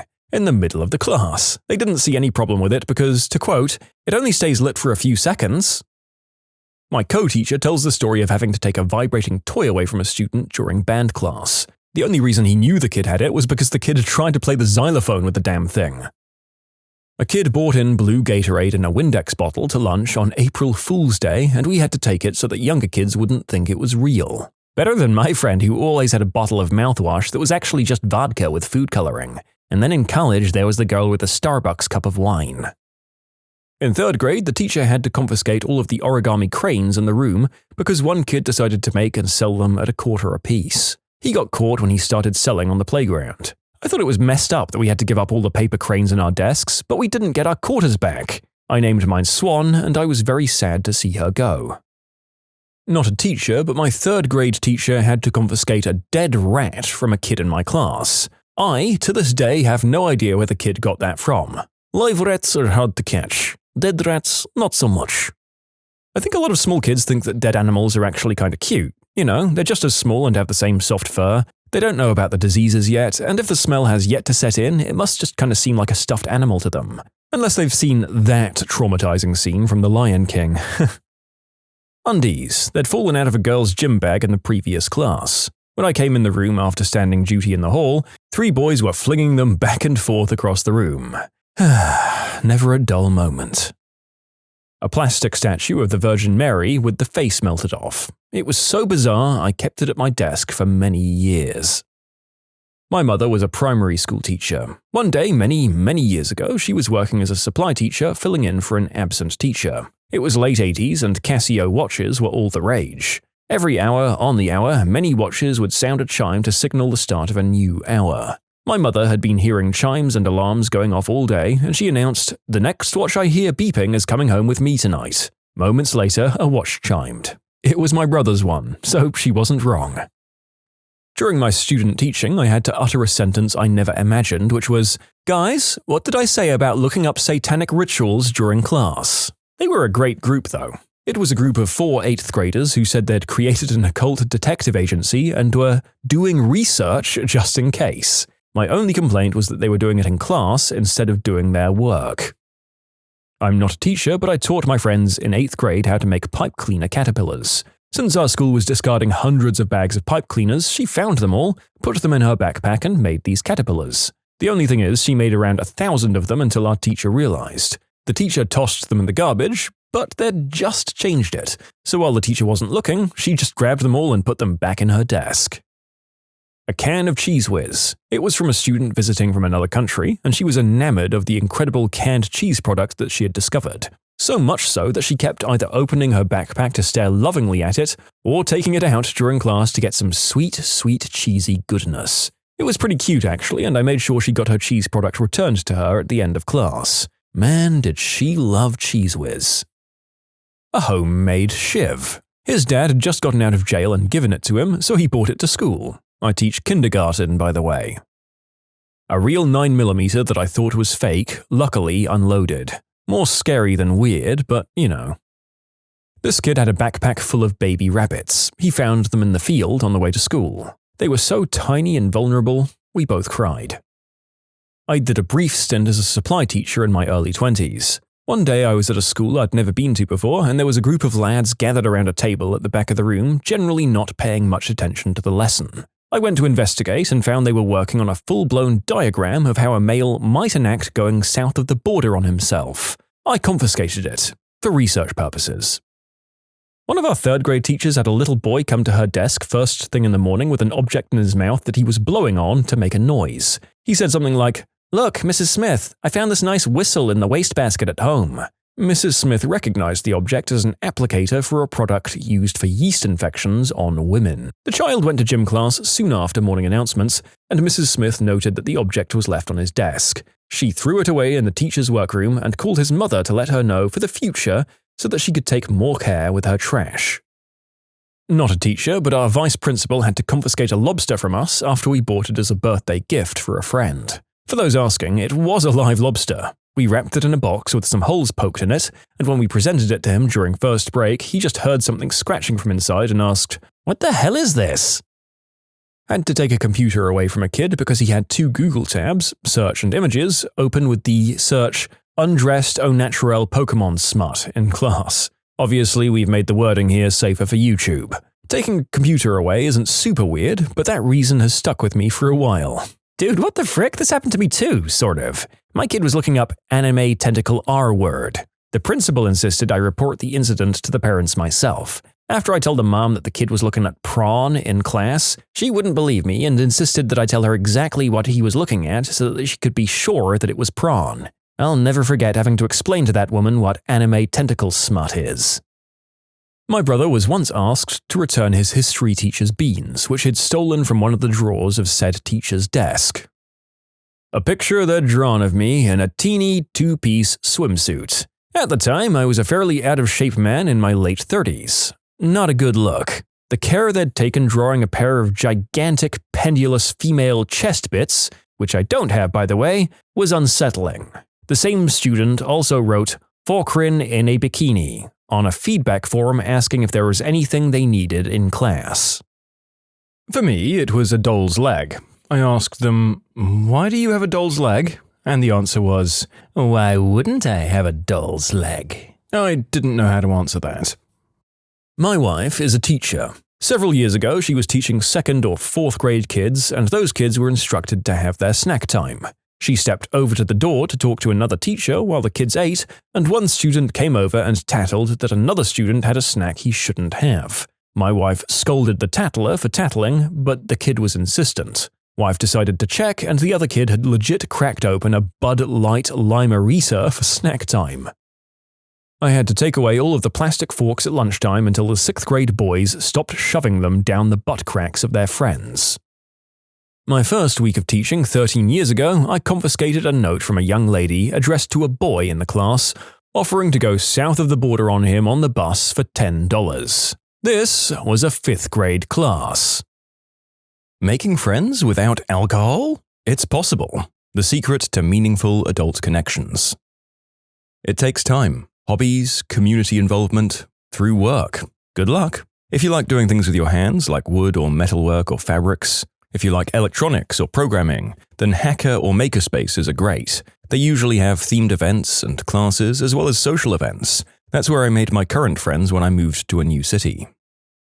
I found a winning tactic is to borrow tools and then actually give them back? Nah, I've got to consider you a top-tier friend before I'm lending you any tools. A neighbor borrowed one of my cordless drills and actually gave it back. However, I won't lend him any more tools. Why? He thought the drill was too dirty, so he cleaned it. In a dishwasher. First of all, yes, he washed it with the battery in, so the battery vented. That's probably the only reason why he admitted to such unconventional cleaning methods. He had to come clean. He offered to buy me a replacement drill, but I've asked for a cash value instead. Bought myself a set of replacement bearings, a new battery pack, and then blasted a chuck with rust inhibitor, and now I have a like-new drill, plus quite a bit of spare change. And a neighbor that always cleans his gardening tools in a dishwasher.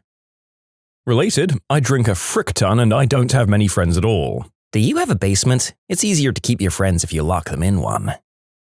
If you see someone doing something you do or like to do or are curious, hit them with a compliment and then with a follow-up question. Met some of my best friends because I liked the colon they were wearing. Update, yes, I meant cologne. Yep, that was an error. I'm not myself today. Well, I tried it before you corrected your mistake and now I'm in a gay relationship, so thanks a lot. Have you considered joining a cult? You make more money as a leader, but you have more fun as a follower. Join clubs, meetups, activities, hobbies, work, volunteer, go online or simply go out and socialize during the day or early evenings. Groups like meetup.com have a lot of planned events that are open to anyone. My own volunteer organization, Toastmasters, also does a lot of online meetups at the moment. But Meetup itself has anything from sports to special interest groups to crafts. Really anything. Yeah, my old flatmate, who was new in town and didn't feel like he had a ton of time for socializing, used some sort of meetup organization and he met loads of friends and his eventual partner through it. Although you shouldn't just go to one expecting the latter thing to happen. The closest I've gotten to making new friends is through, first, my kids' sports, just hanging out with the other parents or coaching teams. I don't consider any of them to be friends, but we enjoy hanging out and shooting the breeze at games. But once sports are over, I'll never see them again. But if I run into them randomly, I'm sure we'll chat for a minute. Solid acquaintances. Then there's video games. Just having a regular group of randoms in a server regularly is nice. I play a racing game and the others are typically all from other countries. But text chat is fun, and it's at least interaction with people that I don't live with. If I really wanted friends, I'd probably have to go back in time and do a better job of keeping in touch with my old group of buddies. And yes, I agree, it's usually never too late, but when you literally don't even know what to say or talk about with an old friend, who was a very good friend, and you're hoping that you can just talk about their kids' sports, I think it's pretty damn late. But this happens to millions of people. It's normal, and I don't dwell or recommend anyone else dwell on it. My parents, in their mid-70s, moved into a 55-plus housing community, so houses, not assisted living. And they've made friendly with the neighbors and play cards, pop in for a drink on occasion, so maybe it gets a bit easier later. And I'm not really sad about not having friends. I'm a bit to myself and I enjoy short, earnest conversations with the many people I've gotten to know. Well, you stand too close to random people at the groceries, and when they ask you what's your problem, you tell them you don't have any friends. Then you hug it out and you become friends. The friends that I've made in adulthood were not made through boozy social situations. Even though I'm Irish and we love our boozy socials. I've made friends through work and through hobbies. I love taking fun classes. I like taking dance classes mostly, and when you're going to the same class week in, week out, you get talking to the other people at the class and friendships can just blossom. You can be friendly and smiley and strike up a bit of a conversation, and from that you can build up a bit of a rapport. I made friends by asking a couple of the girls if they'd like to grab a coffee after class, and then it became a weekly thing, coffee after class. It doesn't have to be dance, any kind of class works, even if it's an educational one. Then, through work, you can make some nice friends. And I know everyone's workplace is different. Certainly, mine is very easy to make friends. You sit with people at lunch hour instead of eating at your desk or in your car, chat to people during the workday and find out things about them. If they have a family, if they have any hobbies or stuff. Then when you have a bit of back and forth with them, ask them if they'd like to go for lunch or, yes I know again, coffee, after work and so on and so forth. It definitely helps to be friendly and outgoing. I'm not naturally outgoing, but I'm naturally a very friendly person, so I guess that makes me approachable. So try to be approachable and learn the art of small, friendly talk. Volunteer. I became a Girl Scout leader and I've become friends with some of the other leaders and some of the parents in my troop. Hobbies. I guess alone, that was a broad statement. Basically, the goal is to meet new people. Seek discomfort is a good phrase and a good model presentation of how to meet people. Google their YouTube channel. Hobbies can be good, but it's hard to find the small groups that have no internet presence. Volunteering, charity work and stuff is more aimed at helping X group while you benefit in socializing. That's my experience, others may vary. The other fishing and hunting and groups that I like come from making connections. Door knocking, leaving letters, asking for permission and slowly building a blue book of properties to hunt and fish in, while cleaning up their property in return. Plus you can ask if they want me to take anyone in their family with me or if I can bring a person over, and trust is gradually built. Lastly, if anyone were to look at my life as a whole, they'd see that it's okay to be alone. I'm alone, but not lonely. I have the internet to come and socialize with you buttholes on. But for real, it's okay to only have a few people that you connect with. The key aspect of friendship is respect. If they don't respect your time, nor you as a person as you do to them, then they aren't your friend. I can second this. It's significantly easier to make friends and connect, especially if you're shy, if you have mutual interests, even if you don't share the same level of enjoyment in the hobby. It's also a great way to get closer to someone if you do already know them, and it opens up an opportunity to have them talk about themselves so you can learn more about them and who they are. Alcoholics Anonymous meetings. In my experience, adults don't want friends, they want activity partners. Pick an activity that you enjoy doing. Find some people to do it with. If you're lucky, some friendships will organically arise from that. If you're really lucky, they'll even stay friends with you after one or both of you stop doing that activity. But mostly, people just want activity partners. Finding groups for hobbies, which is easier when there isn't a pandemic going on. Dungeons & Dragons is what worked for me. Number 1. Be passionate about some stuff that adds substance to your life. Number 2. You don't need a lot of friends. Number 3. When you talk to people, strangers or coworkers, be 100% your genuine self. This should help you avoid being a doormat. If you find you're still a doormat, you should revisit step 1. My best friend and I really only share a couple of things: our love of gangster rap and 90s hardcore punk, and our beliefs in undying over the top of self-empowerment. That's not exactly crap I hear people talking about at parties. Oh yeah, on my way over I was bumping some frickin' McBreed and yelling at myself in the rear view. Yeah, look at what you've done with your life, motherfricker! Look at how far you've come! Keep frickin' going! Crush the opposition, B-word, let's go! Like I said, be your 100% genuine self. Go to a repeating class at a gym or a yoga studio, or volunteer at a yoga studio or gym class. Get a part-time job or volunteer somewhere interesting to you and meet co-workers over time, like a museum, community center, library, foreign language school, cultural center. I know it's hard. I also don't drink. I've missed out on many friendships and several relationships with people I felt naturally compatible with because of it. It's a real bonding part of social life for the apparently large majority of society. Volunteering seems to be the repeat answer if you're lacking friends in here, folks. Personally, I've got on fine without it, but I can also see how it's an immediate shared interest thing and that there'll be other people who might be looking for the same opportunities if you do it. My turn to shine, since I've moved countries 3 times as an adult, ranked from the most effective to least. For work, never eat lunch alone, organize hangouts after work. Professional networking organizations. Nothing bonds more than hating your industry or job together. Then there's going out alone and chatting up strangers. I'm a woman here and I've befriended men who approach me this way, so don't say this won't work for men. You just have to genuinely want to be friends instead of being a creeper. If you have kids and they have kids, they'll want to be friends. On the internet, if somebody in a niche subreddit you're into happens to mention they live in your city, just go, "Hey, I live there too, you want to meet up?" The more niche the sub, the higher chance of making friends. Random fun classes and activities. If you're both into it, you'll probably click. Online dating. Surprisingly, I've made a good many friends with this. Yes, some of them were friends with benefits. New mum groups. Everyone's depressed to a certain degree, sleep deprived and desperate for support. And finally, social media. I've made a few genuine friends. Also, it's got some creepers, so it is a gamble. Be careful, folks. Sports. Climbing, archery, martial arts, European martial arts, historical reenactment, book and theater clubs. I wonder, is there a platonic dating app yet? Tinder, Grindr, Planter? Any of them got good socials? I decided to try out Bumble's BFF feature, and it's pretty dead. If there's a better app for matching with platonic friends, I'd like to know it. I've been using the Slowly app during the pandemic, and I've developed some good friendships on there, but they're all located halfway around the world. I wasn't keen on the Bumble BFF feature. I didn't like that it restricted you to only same-gender friendships. Because the guys around here were either gym bros or country boys, so my fabulous, fashion and hair-loving self just took crap for being gay before they passed on me. I'm forward about whether or not I'm trying to get into your pants. I'm not going to be a creep on it through the friend zone. I'm just looking for humans that I genuinely get along with. Brazilian Jiu-Jitsu. Believe me, it's a good one. I've been grappling for about 10 years now and I've formed some of the strongest friendships in that time. It's almost odd how quickly people bond while trying to strangle each other. You can submit your own stories to be featured here on the channel. The story submission link is in the description below. Don't forget to subscribe to Am I the Genius?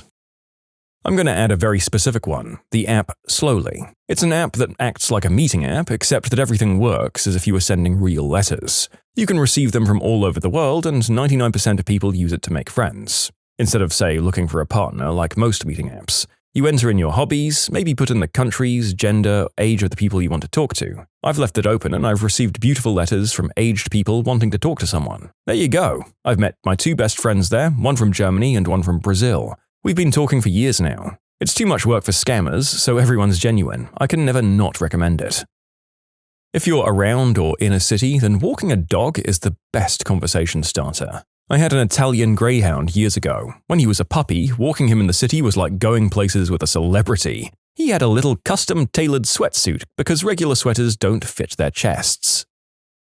How about tabletop war and fantasy game groups? You can start with Roll20, and if you enjoy your group and you don't live too far away from each other, you can play some games in person. Make a free hugs sign and get up early enough to snatch the street corner from the homeless dude.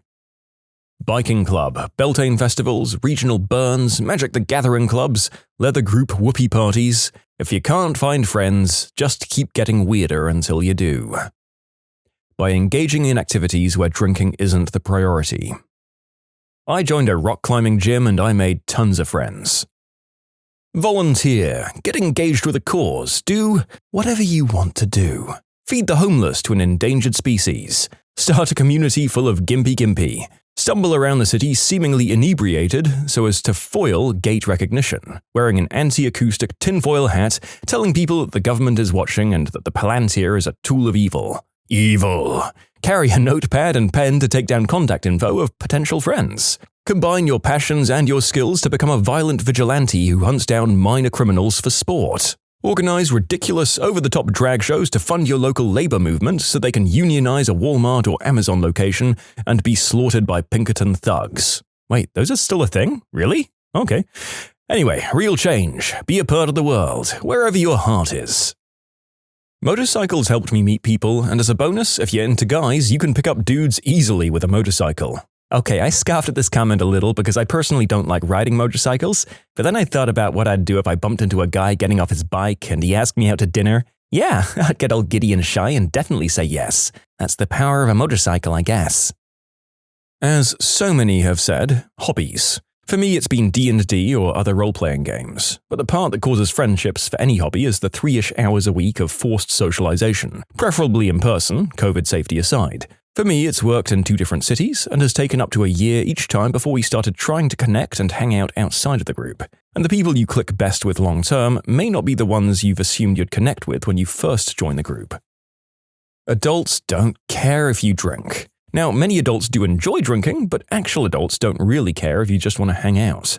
I'm in my 30s. I do drink. My wife doesn't, however. Here's the thing in your 30s. If you go to a brewery or some such, and the whole group will always have a few people not drinking for any or all of the following reasons, like driving, pregnant, on a prescription that makes it inadvisable, or they don't feel like it, or they don't like what's available, or if their flesh drinks only blood. Generally, nobody will care if they're a mature group worth hanging out with. Here's the question to ask. Do you mean that you only want to hang out in situations where nobody's drinking? That's a different thing and a bit more limiting. But seriously, mature adults deal with all sorts of reasons people won't drink. This isn't college. No one thinks your coolness is derived from crushing Miller Lights. The only person I've ever seen ostracized from a group of adults are people who are unpleasant, most frequently because they drank way too much.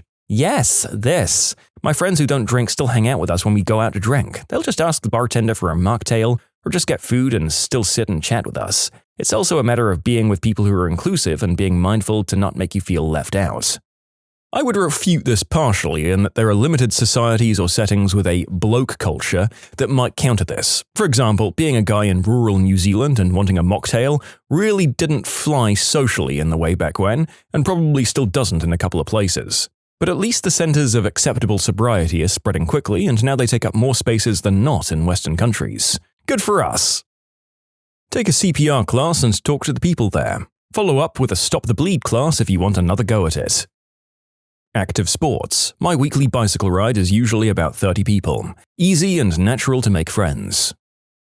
Very carefully if you don't want to end up as their designated driver. I can't even go to family events without being demanded by distant family members to chauffeur them around. Half of them don't even know my name, but they all know, what's-her-face doesn't drink. Some even have the audacity to stop me on the way in to instruct me not to leave without them, so leaving early isn't straightforward. I found night classes to be the best way to make adult friends. People from all walks of life attend. Think stained glass making or dog grooming.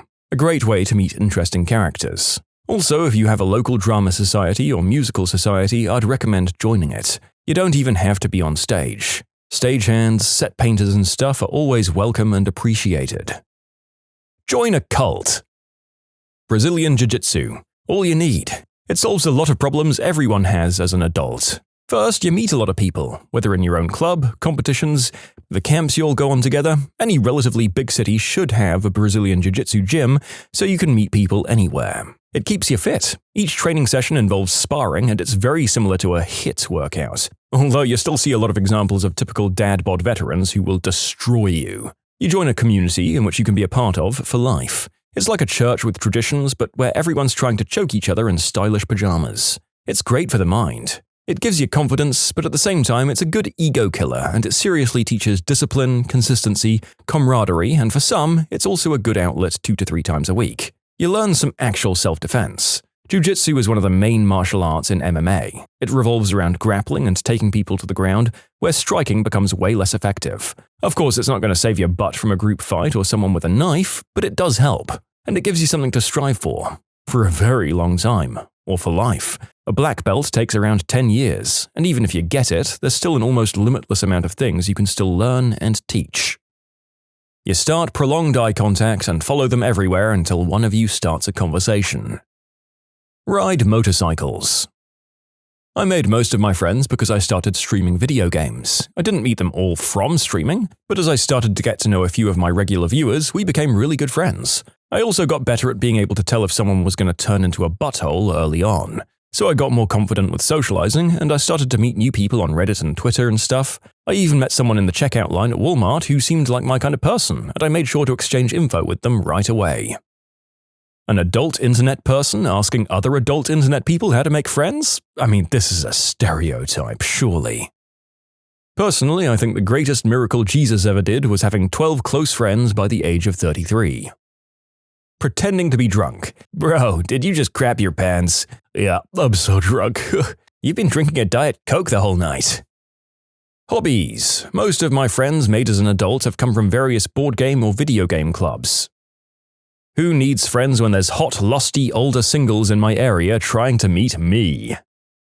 Honestly, being part of a fandom. Found most of my close friends either through work or fandoms. For me, it's K-pop, musicals, D&D. You just need to find your people. Go to the gym, ask for a spot from someone almost similarly built like you, become gym buddies, become real buddies, become friends.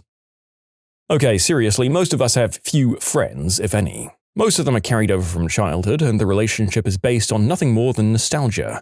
Most of us have more acquaintances than friends. It's hard to make friends because most American adults are busy with their lives, either family, children, or career. Most are lonely, but likely have no time or energy left to do anything about it. Just look at what's been suggested here on how to make friends. Online dating, romantic partners that don't work out, make friends at work or professional groups, like career-centered relationships, or if you have kids of other friends, families and children. Here's my suggestions. First, realize that this will be a long-term project and investment. This will be the 30 mortgage of investments, and it will take a long time to mature. Second, it's a numbers game. You're looking for many acquaintances, not friends. Your hope is that out of those many acquaintances, some will eventually, with all that work, mature into actual friendships. Third, define yourself on what a friend means to you. Is it someone that will help you move? Is it a shoulder to cry on? Is it someone who you'll call daily to say hello?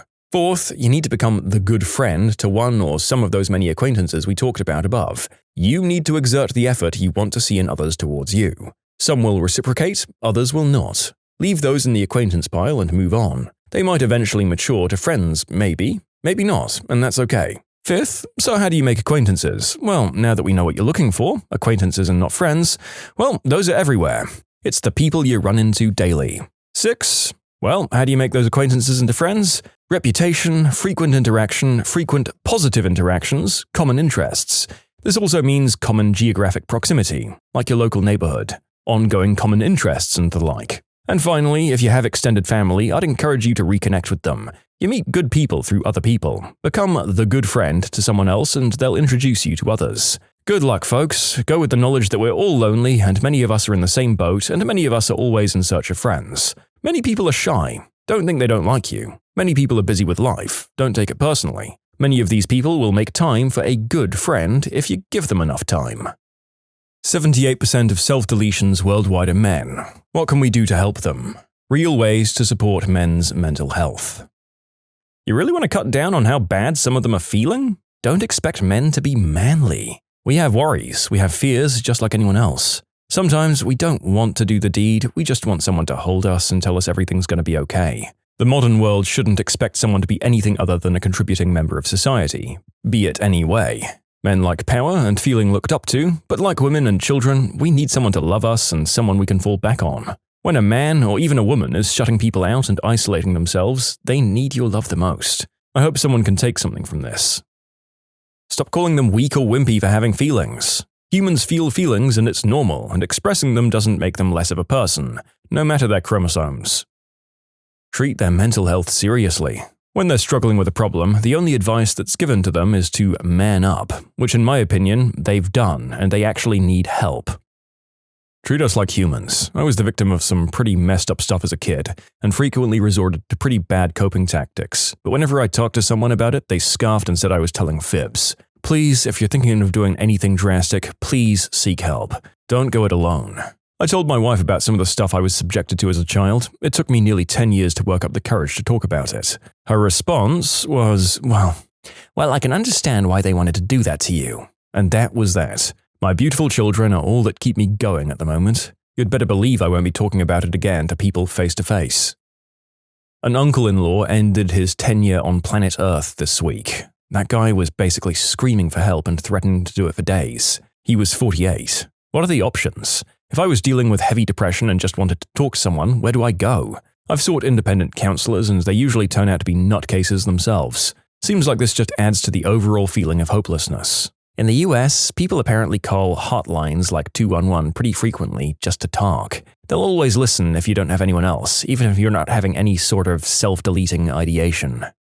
As you may have noticed at the start of that last story, an unfortunate byproduct of making YouTube videos is that we have to tone down or obfuscate the subject a little sometimes. In this case, by using terms like self-delete or other workarounds like not want to be alive anymore. I know that this can appear to trivialize what's a very serious subject, so let's put it out that this is a real issue in today's society. The male loneliness epidemic is kind of out of control, and everyone, regardless of gender or orientation, will benefit when more of us can freely be accepted as what we are. With any luck, they'll also gain perspective when it comes to extending the same compassion to other groups. Helped people can help people the same way that hurt people can hurt people.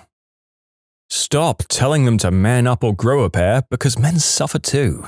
When I got a knee injury, which the 911 crew said I'd normally have passed out from the pain, the only thing I was worried about was whether people would notice I had a tear coming out of my eye. Hugs, compliments, and cuddles. Men do not get enough of these things. Pretty much to the point that when I do actually get these things, I become internally uncomfortable. I almost don't feel worthy of them unless I've literally saved a life or done something amazing.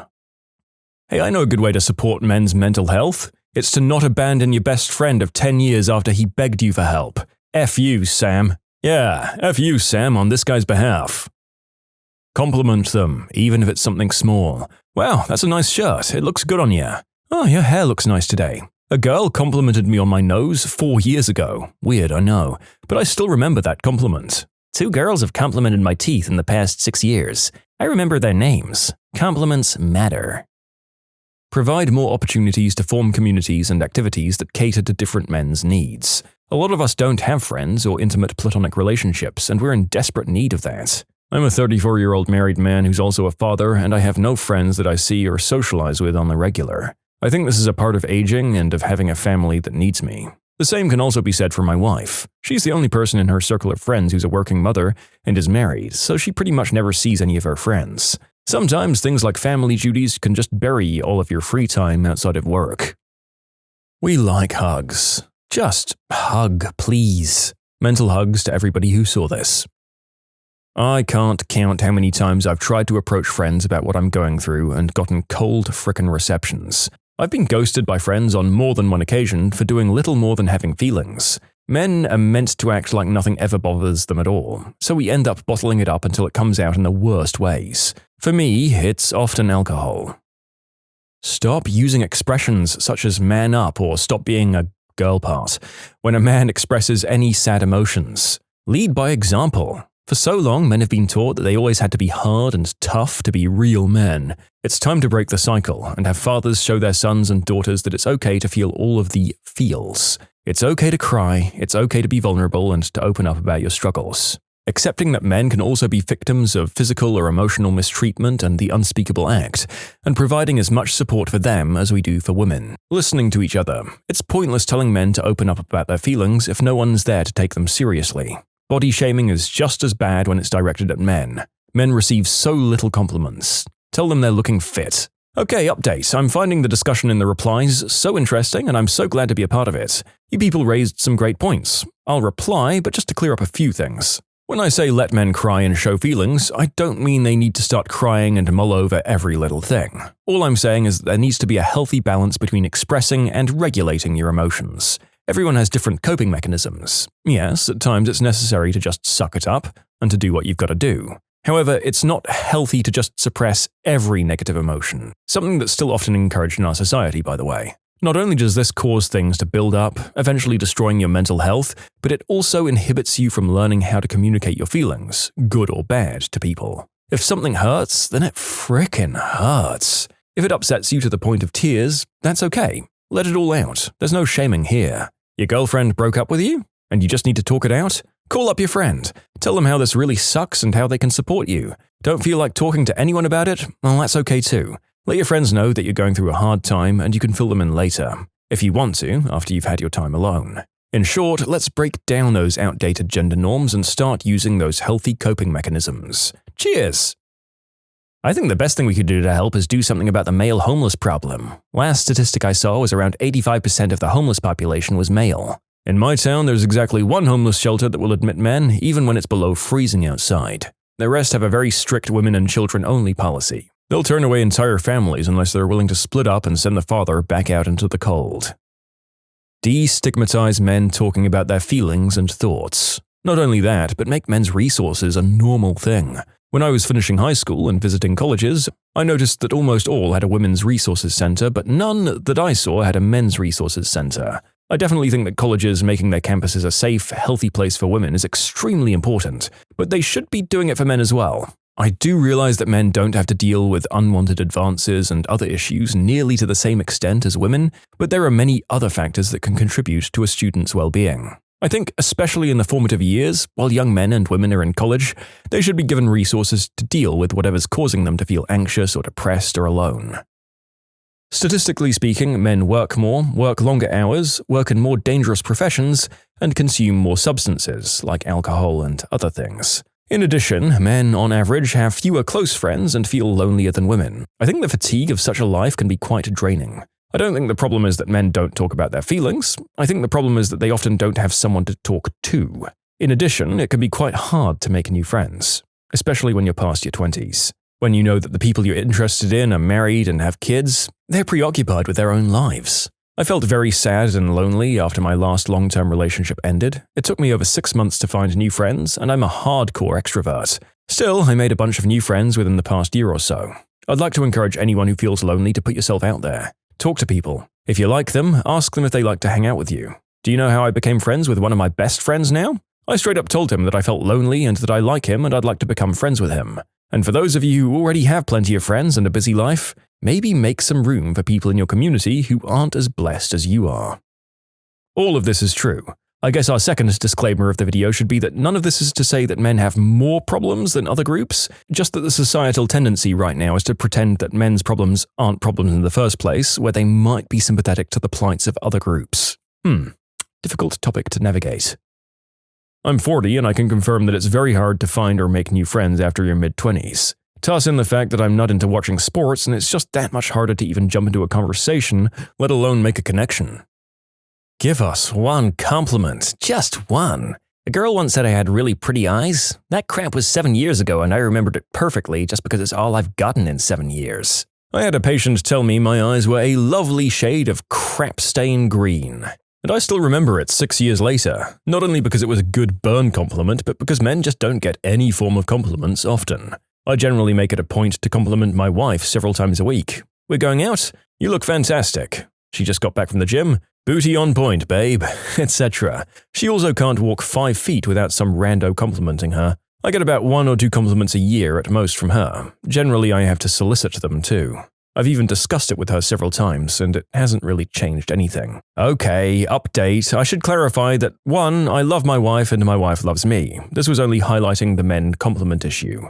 And 2, people using this as anti-woman red pill nonsense jumping off point need to chill the frick out and self-reflect on why all the advice I'm getting to passively aggressively or gaslight my wife into thinking I don't love her, or that I don't find her attractive anymore as a way to elicit compliments from her, is the source of your interpersonal relationship issues with the women in your life. God, guys. You can submit your own stories to be featured here on the channel. The story submission link is in the description below. Don't forget to subscribe to Am I the Genius? Allow men to express sorrow without shaming them and instead supply support. The real men don't cry idea kills, for real. Probably ease all of the pressure our society puts on men. We don't talk about the emotional toll of social pressure on men nearly enough. Have you seen people's reaction to men committing to not being alive anymore? It's normally, "Oh my god, that's so tragic. If only he'd gotten help.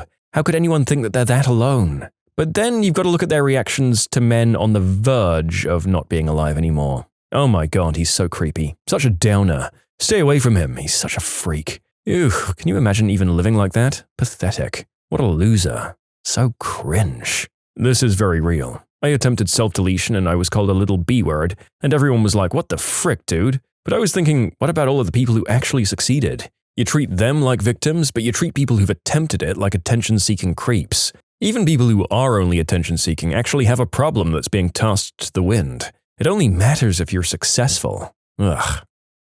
Maybe we should stop teaching guys to suppress and bottle up their emotions. If you know how to actually feel the things you're experiencing, then when stuff gets hard, you can deal with it easier. Otherwise, you're left with a sense of discomfort, a nauseating, sickening twisting in your gut, and a sense that something's wrong. You're not sure what, just that things aren't right and you need it to stop right now. You drink, you punch the wall, you do things that hurt. You try to cry, but tears don't come because all you know about crying is man up or grow up or boys don't cry. You try to tell people you're not okay, like a shrug when they ask how things are going. Telling people who care about you that you're not feeling so great or that you're having a bad week. But this lackluster way, that's the only way to show it. It's the only way you feel comfortable talking about how you feel that doesn't draw the help it needs, and why would it or should it? You're a man. You shouldn't ask for help or even need it. You deal with these things alone because you are a rock, a pillar of support, the one who stays calm when things go wrong. So instead of unloading or dealing with the issues, they get carried, bottled up, pushed down, and hidden. You desensitize yourself to them however you can and you remain stoic. But eventually, even stone crumbles, and when it does, it's too late. There's too much. It's overwhelming. You don't even know where to start. The only thing you know is that you want it to stop. You need it to stop. And admitting you need help now would only make it hurt more. But you're sure you can't stand another ounce of pain, so you take the only option available. Work towards fixing the fact that most men have some form of depression. As Thoreau said, the mass of men lead lives of quiet desperation. Please stop assuming that anyone concerned about men's issues is a misogynist. This and this again. It's not a zero-sum game for frick's sakes. Talking about men's issues and actually acknowledging they exist doesn't mean that you hate women or you don't give a damn about women's issues. Guys, actually listen to their problems and not yell at them and say, "You're a man, don't be such a wimp." Funding for mental health and understanding as a society. Easier said than done, especially in certain cultures. I think a big part of it is a sense of purpose. Increasingly, the work we do doesn't produce such apparent results. For instance, a man used to go into the woods and hunt an animal. It was very difficult, but when he came home with meat, his family could eat and everyone was thankful that they weren't eating soup again. Everybody loves Dad. But today, a man might go into the office, input some data, crunch some numbers, sign some paperwork, and what's he doing? Do his wife and kids appreciate it? Not as much. And it's not just work. Men used to mow their lawn, change their oil, repair things around the house, but now all of that stuff is hired out to others. The result is that they don't feel useful or appreciated. And if they aren't useful, what's their purpose? It's kind of like generating versus consuming content. If you sit and watch YouTube all day every day, you'll start to feel like a pretty worthless piece of garbage. But if you create YouTube videos, you'd feel like you're doing something, like you have a purpose. That applies to life in general. People are increasingly consuming more and creating less. I've noticed that when I start to feel down and depressed, it's because of this. It's usually when I haven't had any little wins in my life, and I've just kind of been floating through and going through the motions. If I let that go on for too long, I could see how it could lead to deep, dark depression. So what can we do? Women, show your men affection and appreciation. Even if they don't do much good, at least show appreciation for the little good they do to motivate them to do better and grow. And men, do something. Help out around the house. Fix something. Draw something. Do something nice for your partner or your kids. Learn another language. Learn a musical instrument. Build something. Just be productive and try to limit the time you're consuming. We're talking TV, video games, browsing the internet, reading fiction or social media. You'll feel much more accomplished and healthy when you have more to offer the world, those around you, and yourself. Good advice on how to cooperate on each other's mental health in a relationship. My only counterpoint is incredibly nitpicky. Content creators aren't necessarily happy and satisfied with what they do all the time. Some of these bigger YouTube personalities really seem to go off the deep end. Don't worry about me though, folks. I'm not famous, and for the time being, I have a fulfilling life outside of my job.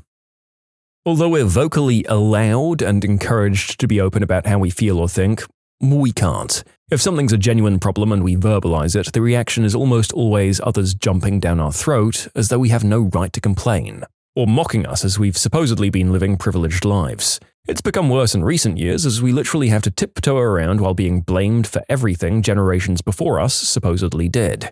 Most men alive today had no part in anything that was done to others. We were born into a different world where we've always been on the back foot, yet carry a lot of the blame and stigma from things we had nothing to do with. I'm expecting a little hate for just saying what I personally live and experience. We don't talk about that crap in person because it gets hammered back at us, so we shut the F up and we just keep going until we break. Then everyone's like, oh, you should have said something.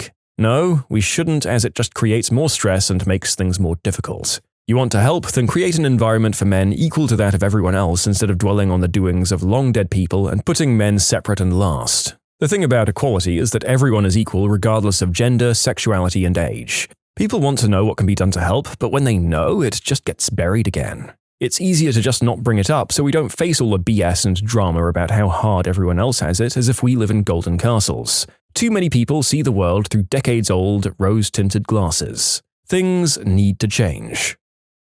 Let men show emotions without making fun of them or calling them babyish.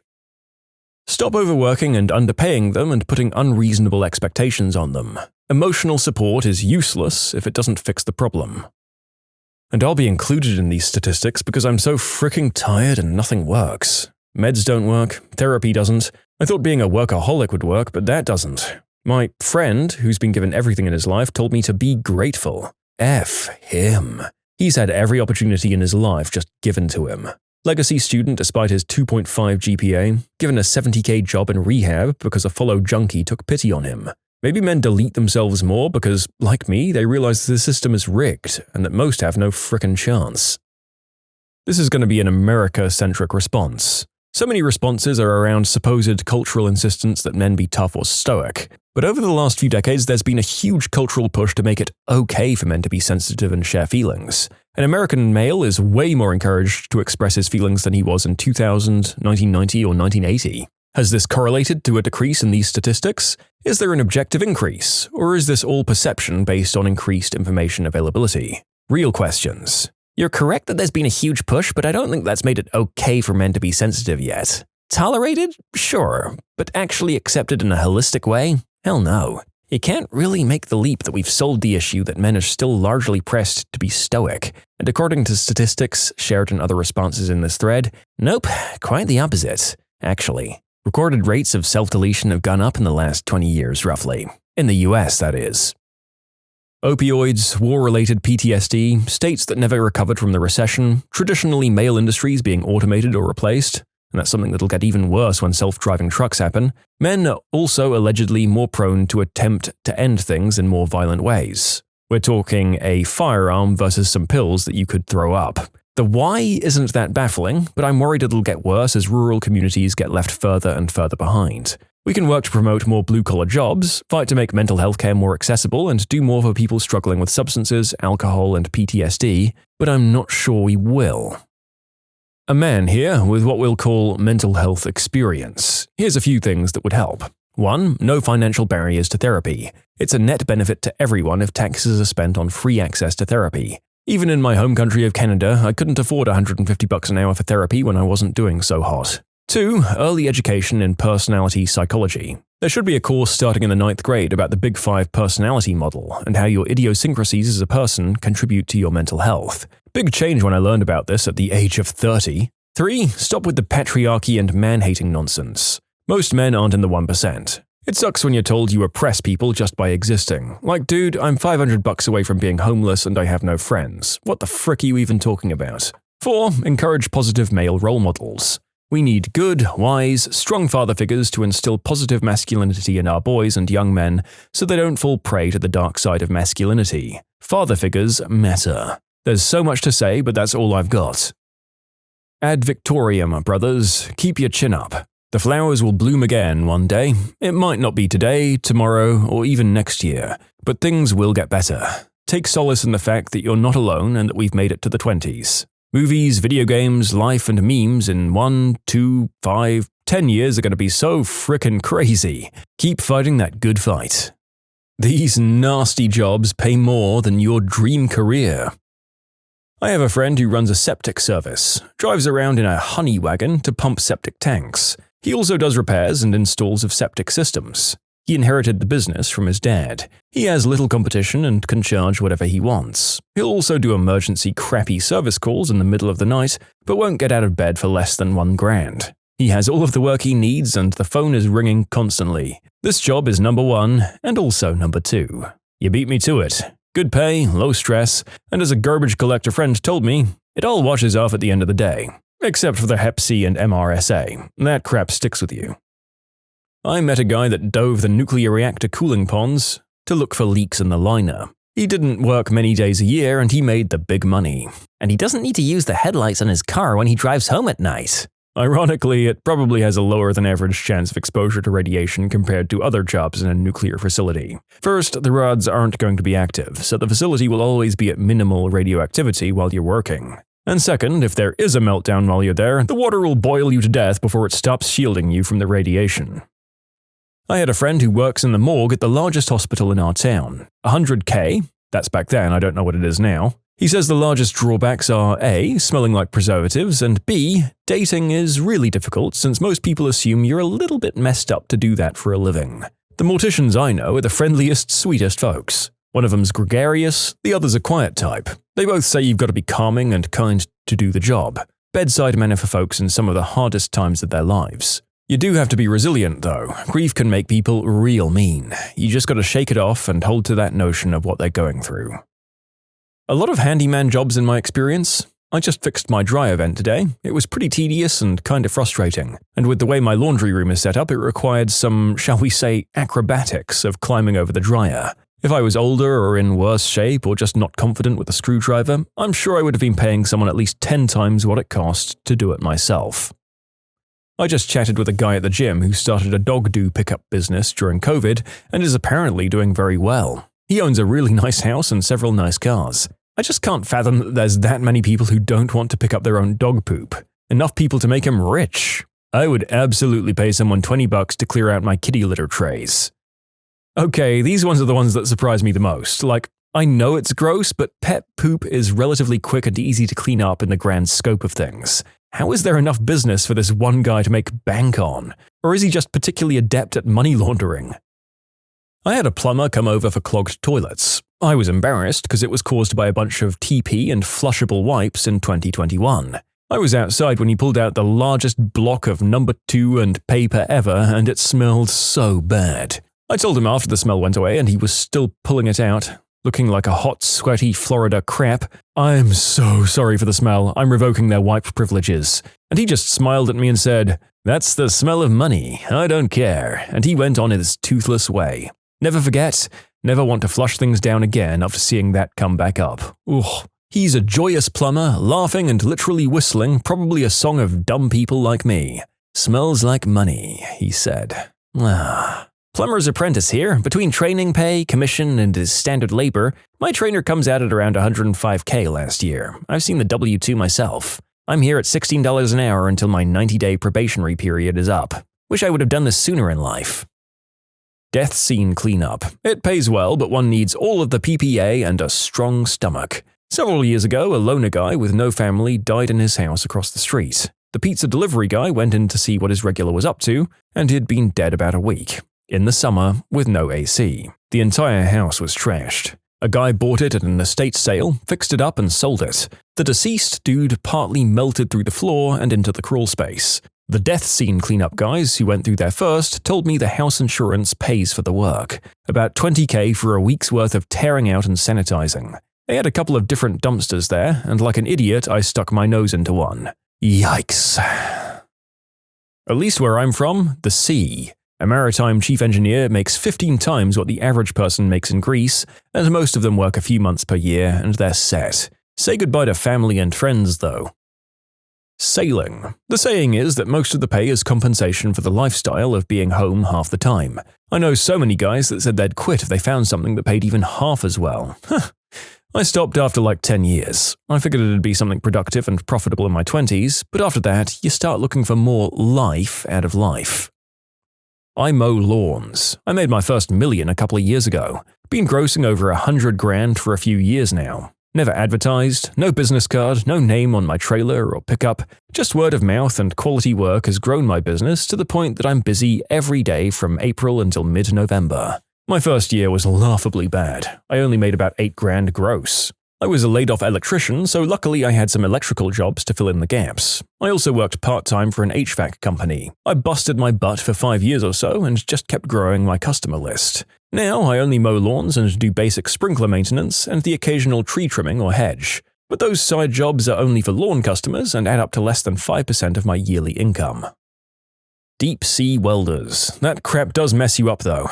You're lucky if you can still do it after 35. I have an employee that's qualified for deep water welding and did it for like 2 years. He worked long enough to pay for the school and got out. He said he was going to die underwater. Hourly, you can easily make $100 an hour being a stadium beer hawker. That work is brutal but kind of fun. I never made less than $1,500 on concert nights. Oil rigs. The people who work there are ruining their health and family life. Lots of people ruin their health and family lives for free. Compared to a 9-5 Monday through Friday construction job, I work 79 less days per year, and I make double the money so my wife can afford to take her boyfriend to Mexico when I'm away working. Had a buddy who was not great in school. Let's say it took creativity on lots of people's parts to get him over the finish line. Not dumb, but not great with classical educational goals. He went right into cleaning sewers. He went down into the sewers to clean out all the flushable wipes, knee-deep sometimes. He made $75,000 a year 3 years in, and the last time I talked to him, he had $180K just managing the next generation of nugget diggers. In commercial construction, we work rain or shine, no matter the temperature. I work HVAC and plumbing, but electrical or drywall or elevator, steel or welding, roofing or exterior are included in this statement. Physical labor leaves us absolutely drained some days, but the pay and perks are great. And I don't have to pay to have someone work on my home. Not many people want to physically and mentally work themselves to the bone almost every day, but some of us nut jobs actually like it. I make $100 scrubbing the hulls of boats in the water. Used gear was about $50 and I just started doing it one day. Mining. I did it for 2 years. Maybe I would have made it for 3 if it weren't for COVID effing everything up. Got stuck in outback Australia. It sucked. It's okay if you've got a plan and a goal in mind. You get in, you get up skills, save your money and set yourself up. Problem is your mental health starts to tank and you start falling for vices. We're talking booze, substances, gambling, or buying toys just because you want something nice for your hard work.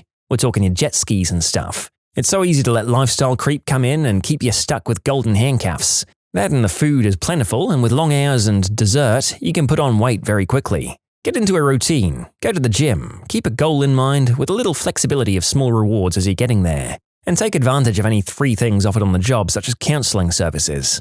They make a big difference, mate. I just saw a job in the mines that would double my pay.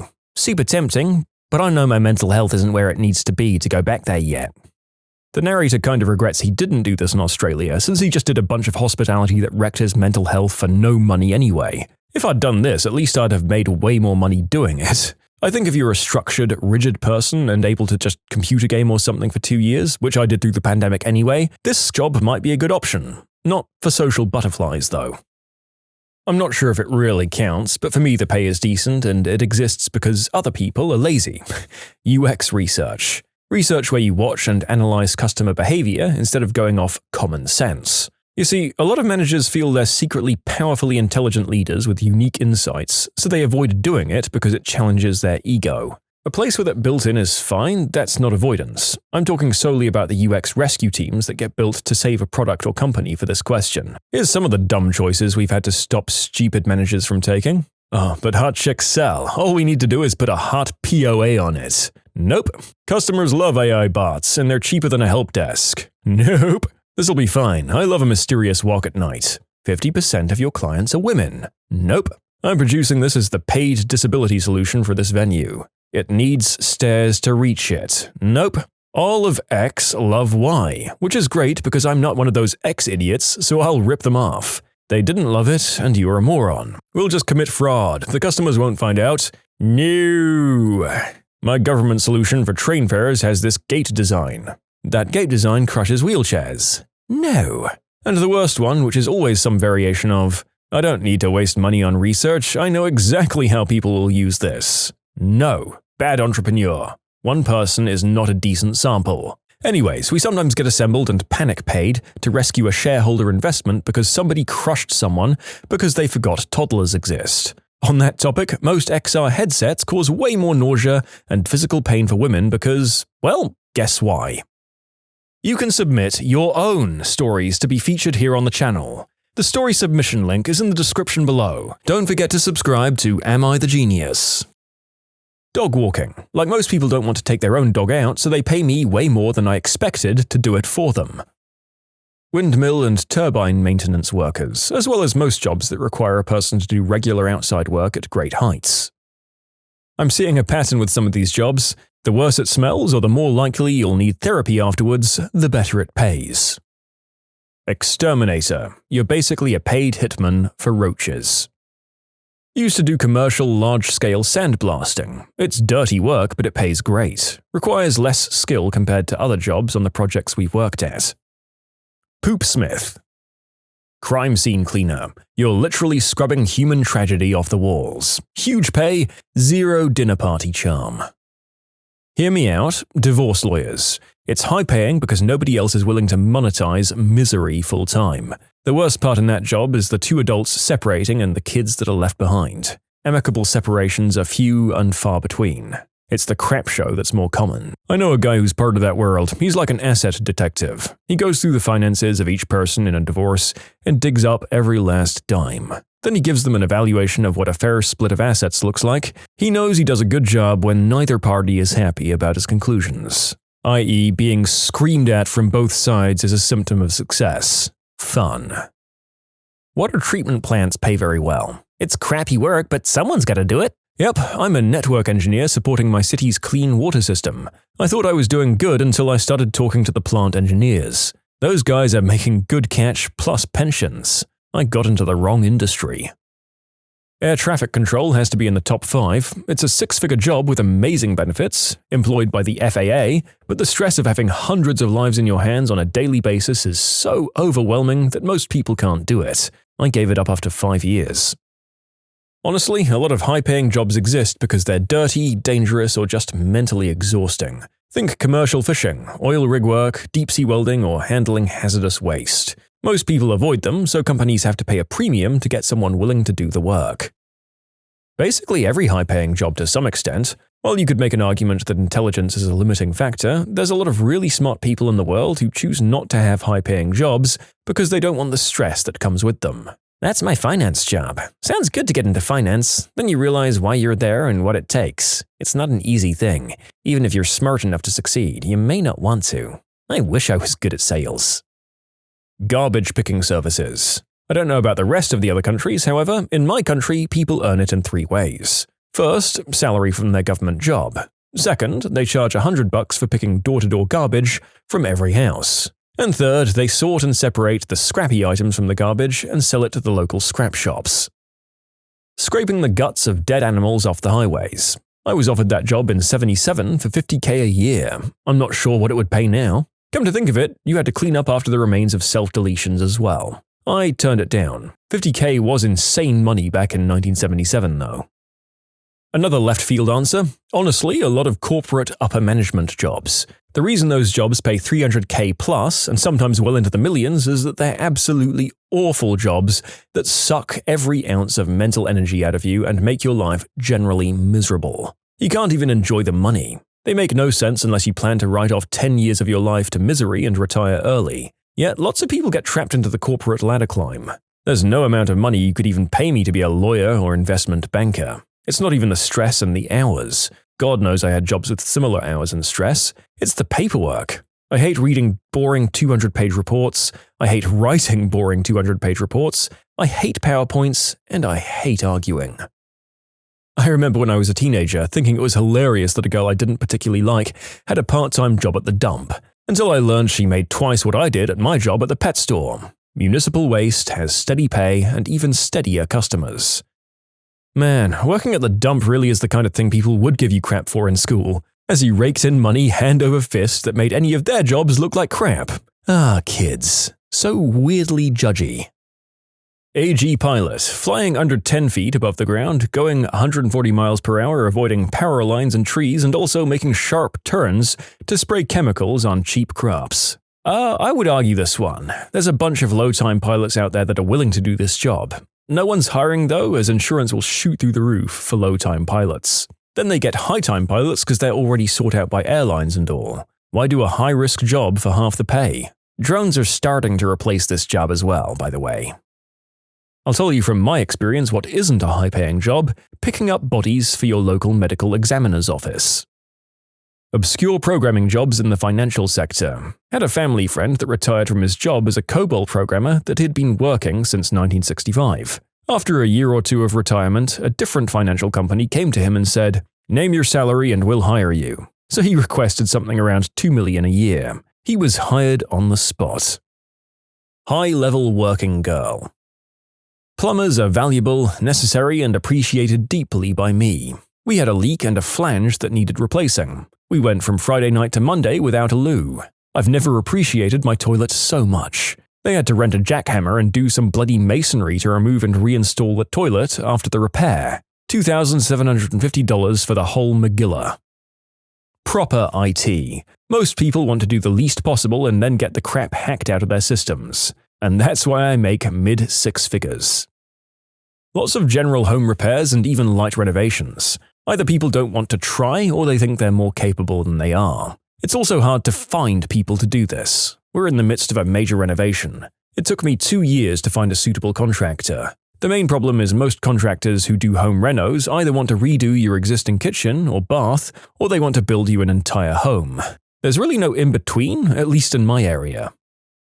Service plumbing. I don't mean butt-crack Billy Bob fixing your kitchen sink drain, but the actual repipe the whole house, fix your boiler, install the new water softener, science-based service plumber. Someone who actually knows code and knows how to do things correctly. I'm 25, I'll be a master plumber around 2 or 3 years from now. I had a paycheck this year where I pulled in over $9 grand in 2 weeks, post-tax, post 15% towards retirement, post-health insurance, as a first-year apprentice who got his own truck early. It's not for everyone. In fact, it's not for the vast majority of people. You have to have a ton of patience, be willing to contort your body in all the different ways in disgusting environments. But me and my wife are buying our first home in our 20s because of this on just my income. Her income will come this December when she graduates and begins residency as an LPC. Sewer inspectors, funeral directors, pest control, and nuclear waste handlers. Dirty or dangerous work equals premium wages. Based on these answers, stuff to do with boats, stuff to do with death, stuff to do with duty, human or animal, and stuff to do with manual labor. Most healthcare fields that require a doctorate degree, like doctor or pharmacist, going through 8 or more years of higher education and attaining serious student loan debt just doesn't appeal to people, especially once they realize they're responsible for making potential life or death decisions for people. In addition, compassion fatigue is a real problem, and the reason why a lot of people end up transitioning out of healthcare entirely. I've seen a lot of screwery during my time working in healthcare, between management, co-workers who do not care, and patients dying. It's a pretty grim field to work in. The compassion fatigue is the reason why I'm not in a relationship, and I spend most of my time off from work sleeping. In my opinion, the stress isn't worth the money. I'd say this is untrue. There's many people who would like to be doctors. The pay is high because they only let in so many of them to med schools. Yeah, honestly, I feel that this is a job with no shortage of people who want to do it, even if it does meet the criteria of being a profession that plays hell with their mental health once they're in. So not too relevant to the question. I was interested to read it, though. Pretty much any blue-collar union job, especially the ones that require working outside in the winter. Wastewater treatment plant management. My father-in-law makes twice my salary with half my education. Strangely, window cleaning. I can make up to $1,000 in like 2 to 3 hours in rich areas. Most higher-level management jobs. That crap sucks and it will eat away at your lifespan. Fortran developer. My dad has a friend from MIT who does Fortran and COBOL. He lives in Maui, and big banks fly him in first class for various projects about half the year. Sometimes they have to wait for him. I don't know his exact compensation, but it's in the millions per year, and there's nobody else joining the ranks to replace him beyond the old guys who are already doing it. It is wild. I'm not sure if people wouldn't like doing it, but there's a company in my area that goes around cleaning your garbage bins. We have 4 cans, and we pay about $55 per month to do it, and the service is great. The worker says he makes good money and does 8 to 10 hour shifts with weekends off, but he comes to my house on weekends and others for overtime. They just hook up the bin to a machine on the back of their truck and it makes them look brand new. Basically, a set it and forget it. The guy said it's a laid-back job. They wipe them down when done, and then he's on to the next house. It's a service I never thought I needed until I did. That way the bins don't stink like crap all the time. He said the only drawback is when the bin gets stuck and he has to unjam it, getting that nasty garbage juice all over him. The scariest thing someone did that exposed their true self. Psychopaths walk among us. The way she was able to instantly change her character whenever she was in front of someone else. She'd turn on the charm and suddenly become the loving teacher that everyone believed she was, while behind closed doors she was the world's most horrific bully. It was almost surreal watching how quickly she was able to change her personality to be someone that everybody loved and admired. I knew a guy who praised his supervisor, called him a mentor. Not even a year later, the guy completely assumed his supervisor's life, seduced his wife and incited their divorce, championed for full custody of his superior's kids, and had them call him dad, took over the guy's position at work after the guy was so stressed with the custody battle that he requested a different post. Wife got the house and the divorce, so all that too if I recall correctly. It's been 4 years and they're still in and out of court. Back when my friend group were all 18 to 19, which is the legal drinking age in the UK, we went to the city centre to get drunk. After going to a few bars or clubs, we got some food. McDonald's. One of my friends at the time threw up in a paper bag. He then saw a homeless man and gave him the bag, to which the man thought he'd been gifted food and thanked him. My heart died a little, and from being too young and shocked, I just left the scene with my group. My friend was the only one laughing. The others mentioned that was wrong and messed up, but he just shook it off. I'm sure glad he's not my friend anymore. A 48-year-old man boasting to his mother-in-law about his enrichment after his wife's death. Yes, he's my father. Yes, my mother self-deleted. She just went insane living with him. At a daycare I used to work in, there was this stepmom. Whenever she'd pick up her 3-year-old stepdaughter, she was the nastiest lady in the world. We had to watch what we said to her because any negative meant that little girl got punished. For example, we said she pushed another kid, and the stepmom really gave this little girl what for. Oof. She used to do other weird things too. Like even though this girl was fully potty trained, she insisted we put her in a diaper before she picked her up. If we didn't, it was the first thing she did. Not like a pull-up either, an actual baby diaper. We were convinced this was just to humiliate her. She had this crap-eating grin when she'd do it too. We told this to the little girl's dad and he just never believed it. Then they came to pick her up together. Instead of this mean lady, it was like Mary Poppins showed up. Complete 180 attitude change. The next day, right back to being evil stepmom. Good God, turns out there is a pre-existing real-life example of evil stepmother syndrome outside of Disney. Unlike Disney though, you can't just sit around and wait for the inevitable just desserts of the character. Hope the dad realized what the frick was happening eventually. I was with my BFF and she wanted to go back-roading with a couple of guys she knew. Sure, fine, whatever. We got in the Bronco and hit the dirt back roads while listening to music. All of a sudden, the truck comes to a stop. They yell, "Possum!" and they all run out real quick. I got out because I thought they saw an injured possum and I wanted to help.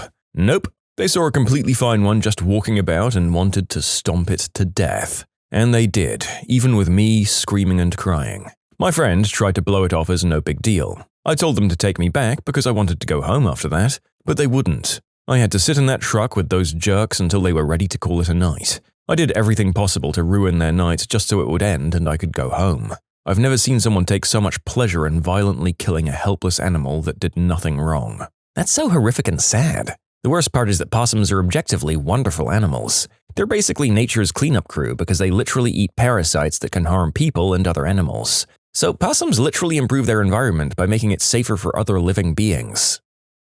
I was having a conversation with a rich guy.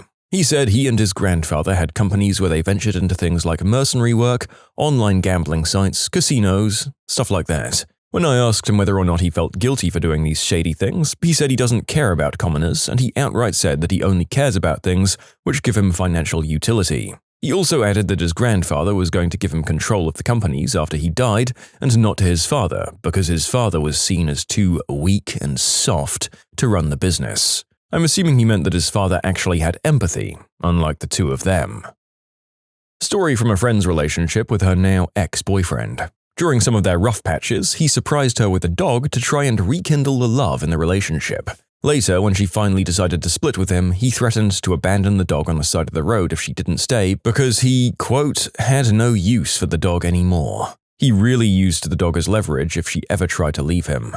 Very common in really bad relationships for the bad partner to use threats or actual harm against animals as a method of control and power. There's actually recently been an animal shelter that's opened in my country to specifically take animals in situations like that to help people escape from domestic violence. A lot of people fear leaving their animals behind with their tormentor. It's one more thing that can make it so hard to leave. There's unfortunately so much demand that this shelter's swamped and they're working on opening a second one.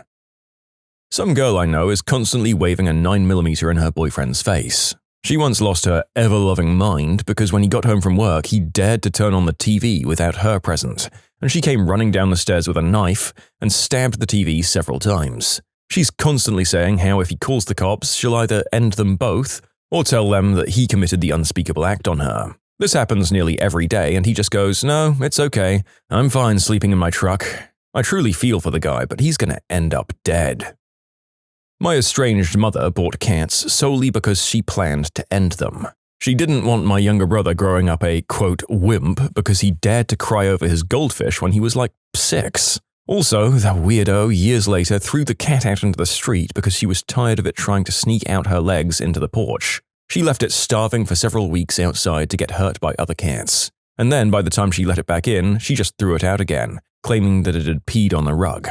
The whole time she knew, she'd locked it in the bathroom without a litter box, so she was just looking for an excuse because she didn't even give the cat anywhere to go. Every time I think about that cat, I remember how it really drives me to never consider her any sort of a family again. I worked with a girl who scammed a guy for 10 grand in a green card marriage deal. She backed out as soon as he gave her the money. She had a teacup Pomeranian that her smack dealer baby daddy stole from someone's yard. Her grandfather leased a Kia for her, but after driving it for a few months, she felt the car was beneath her and just drove it back to the dealership and left it there. I noticed several times where she'd be talking to someone and her facial expressions and body language would be off, like the person would be telling a sad personal story and she'd be smiling about it. My older cousin went on a sobbing monologue about how he missed his late father in front of a group of people, and then as soon as they left, he said, "Well, he wasn't useful while he was alive, but damn if it isn't helpful now." They were a manager, and they laughed and said something like, "Best part of the job, that," after making a young female employee cry in a public meeting. More of a sociopath, but, you know. My old boss said this also. Someone would ask her if something was done, and she'd say, "Watch this," and yell across the room, "Hey you, get the boxes off the shelf." When the person moved to do the job, she'd laugh and say how much she loved watching her employees get stressed out by her.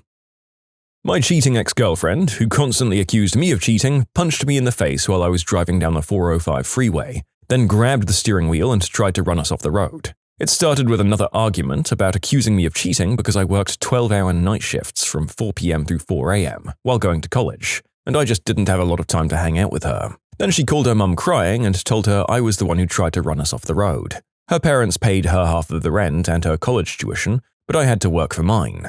So while I worked my butt off paying for bills and college, she'd cheat on me and then scream at me and hit me over cheating on her as soon as I got home. The only reason she thought I was a cheater is because I'd get compliments from other girls in public while we were out together, and I'd occasionally stay at a male friend's house after she screamed at me and constantly hit me. I never once cheated. My conscience would never allow me to. You know, these stories are making me remember that attacking animals is textbook psychopathy, and god damn it, there are a lot of those psychotic motherfrickers out there.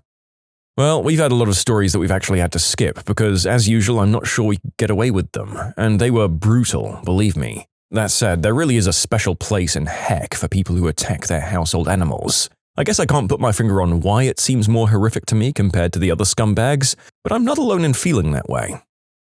In my early teens, I went to a mini house party at one of my good friend's house. He had recently gotten a hamster who he loved dearly. One of the guys at the party took a cap full of vodka and got the hamster to drink it. It started convulsing and shaking while this guy laughed. The hamster passed away minutes later. I tried to grab his sweater collar and push him up a wall, and he swatted me away. Another friend later dated him for a few weeks. Ugh. My last boss, a property developer, once told me in a one-on-one chat that on the weekend he had been watching documentaries about the leader of the Third Reich to learn about leadership. You know, how to get people to do things, to motivate them. I wish to this day I'd had my phone on record. He also fired 40 people after COVID hit, and his personal assistant told me he bought a Rolls-Royce soon after. Last Friday of each month, he and his mistress, who also worked with us, would disappear for the afternoon. His assistant told me that was when they went to get Botox, laser treatments, and so on. I'm happy to say that now his business has gone under. Who I thought was my boyfriend was instead a married serial cheater. He had an affair baby. Meanwhile, his wife was battling cancer. His family helped him to cover up the existence of the baby. His best friend constantly cheats on his girlfriend, and they're going to get married soon. Devastating. My father-in-law was telling me about a kid he grew up with who he saw snap a dog's neck and throw it as a football for a joke. It was the serial killer Joseph Daniel Miller. 5th grade, I was at this girl's sleepover where she said her and her cousin found kittens and put them in a cooler and forgot about them. When they remembered to check the cooler, they'd unfortunately passed, and she laughed like it was the funniest thing ever. And that's when I no longer liked her. I don't think she understood that that was the reason I became distant from her at school. You can submit your own stories to be featured here on the channel. The story submission link is in the description below. Don't forget to subscribe to Am I the Genius? I once had a conversation in a bar with someone that proceeded to tell me that he's thankful there's a law system that he can morally lean on, because he himself has no emotions or moral feelings, and that he has a morbid curiosity and would otherwise probably kill someone. He also told me that he'd killed frogs when he was a kid and had cut those frogs open. He had this cold atmosphere around him, and it was so strange that he solely functioned mechanically within the help of a set of rules and the fear of being thrown into jail. I totally believed him that he'd murder. I got dizzy because of the creepy conversation and told him that I don't want anything to do with him, and I immediately left the bar. For weeks, I was looking over my shoulder when I walked out on the streets. I actually kinda respect the heck out of him for that. He knows he lacks empathy, conscience, and stuff, and instead of indulging in those darker impulses, he works within the framework of the law to try and be a functioning member of society. It has to be really hard being born without a fundamental part of what makes people feel human. He's impaired, but aware of all the ways that he falls short of being normal. The fact that he's at least trying to live a decent life despite having this huge deficit is really commendable in my opinion. I wouldn't want him as a friend either, but I appreciate his effort. When I was younger, my mentor told me a story about a guy who tried to corner her in her dorm at college about 10 years earlier. She had escaped and reported him, only for the college to tell her that she could either press charges or they'd quietly remove him from the college. And they warned her that if she pressed charges, he wouldn't be expelled until the case was over. So she'd have to see him on campus, and then they even implied that she'd be responsible for subsequent attacks on the campus. She chose to remove him. It later transpired that he just left, so I suspect they pushed him out informally. At the time, it was just a cautionary tale from a mentor to a mentee about to go to college myself. Maybe a year after she told me that story, a girl disappeared in my state, and a man was arrested for her murder. Everyone in the state was talking about this case at the time. My mentor met up with me and told me it was this guy. The guy who'd tried to trap her in college.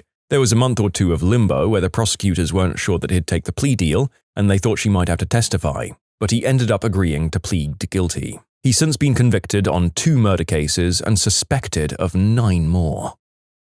I've taught a young girl who I suspect is a psychopath aged 4. Swearing, physical outbursts, biting, spitting, kicking, attacking others in class out of nowhere. She's tried to set fire to their house on numerous occasions, throws rocks at cars, strangled rabbits, ripped feathers from birds, and killed them too. An absolute unit. This was happening from before kindergarten age. Oof. She'd openly share how she was going to attack her family, deliberately playing far too rough with other kids, pushing them in front of cars and stuff. All avenues of help were useless. She'd attack adults too. She was declined schooling and health camps. The only option her mum had for help was to medicate her into a zombie-like state. The only explanation for her behaviors that we got was that her mum did substances while pregnant, and the child was just kinda wired wrong. Heartbreaking stuff despite numerous interventions. I'd expect that she'll murder someone before long and be institutionalized. She's 10 now and a major menace to authorities. When I worked at a gym, one of the fitness directors would constantly overcharge clients for training sessions just to hit sales numbers at the end of the month so that he could get his bonus. When clients would complain that they were double charged for that month, he'd tell them that it was an IT error, but he'd never fix it. He did this to a grandmother once and completely screwed over her finances for that entire month. She came in crying, and after she left, he just laughed and told the rest of us that she'll figure it out. He was an absolute scumbag, but got promoted after about half a year of doing this. When I was like 15, I went to a military camp and made friends with a girl there, and she was so cool and I really liked her until we were outside one day in the grass, and she caught a grasshopper or something, and she started just ripping its legs and arms off one at a time, and watching it struggle in between, and then chopping its body up with a twig, being like, "Yeah, fricker, yeah!" The whole time. I was immediately disgusted and weirded out. He knew what apartment building we were in, but not the apartment number. He had no phone, so he pulled the fire alarm and the building evacuated, where he met us in the parking lot. I mean, you almost have to applaud him for finding the most direct approach from not knowing your location to getting you to come outside and stand in front of him, if not for the disruptive and presumably expensive problem he caused you and literally everyone else in the building. Also, was this like your friend or something? Was he just trying to find you so you guys could play Mario Kart? Oof, I seem to attract psychopaths. Warning, there's a massive trauma dump to follow. My ex and his mother probably top the list. Where to even begin? He started out as the most charming, kind, loving, romantic, supportive person I'd ever met. As soon as we were living together, that charade ended. It got worse with time, but what I'm sharing here happened towards the end. My ex-mother-in-law said, "That was my drink," after her son knocked me to the ground and threw a drink in my face. That was after I'd picked her up on the way home from work. He was unemployed. Shocker, right? And I'd done this because I thought he wouldn't hit me if she was there. He'd tie our bedroom doorknob to our computer desk with string, making this complicated web at night to keep massively pregnant me from sneaking out to cheat on him at night. We lived in the boonies, by the way. Who I was cheating with was always up for debate. He seemed to think I was just eggplant-starved and roaming the wilderness, scavenging for any member I could find. Even though he made me do the deed with him every night, because he thought that if I didn't, that meant I'd done it with someone else already. Every day. It was humiliating, all of it. He'd accuse me of unraveling and then retying his ridiculous web every morning. Ludicrous behavior, I know, but also ludicrous that I persisted, because younger me just seemed to love to suffer. Also, while I was pregnant, he accused me of sneaking out a long rectangular window that was about 8 inches wide. Again, to cheat. After I had our son, I picked up any extra hours at work that I could, because I was the only one working. Unfortunately, my catering manager shorted me 4 hours one week. I talked to the manager before leaving, and they couldn't fix it until the next week's check. I knew I was screwed. My heart pounded the entire way home. We'd been kicked out of our place because he had picked fight after fight with our landlord. We were sleeping on his grandmother's living room floor at the time with a newborn. I thought maybe he'd not totally freak out because his grandma and mum would be there. I had to show him my check stub as soon as I got home because he kept track of my hours and they'd better match up. He didn't even give me the chance. He ripped my purse off my body as soon as I shut the front door behind me, took the check stub and threw the contents of my purse all over the room. My guess is they'd been arguing before I got home, and he needed a punching bag. He looked at it, and then, to spare you some details, things got pretty physical and nasty. I just crawled around sobbing, collecting my crap and thinking about how I'd never imagined being so low. His grandmother cried too. However, his mother stood over me holding my check stub in her hand and said, "You sure you didn't lie about your hours? You'd better just tell us the truth." She was the devil in human form, I swear. I used to just feel awful about some of the stories I heard about his upbringing, but it took me a very long time to realize he was an adult when we were together, and he knew what he was doing to me was wrong. He still took delight in doing it.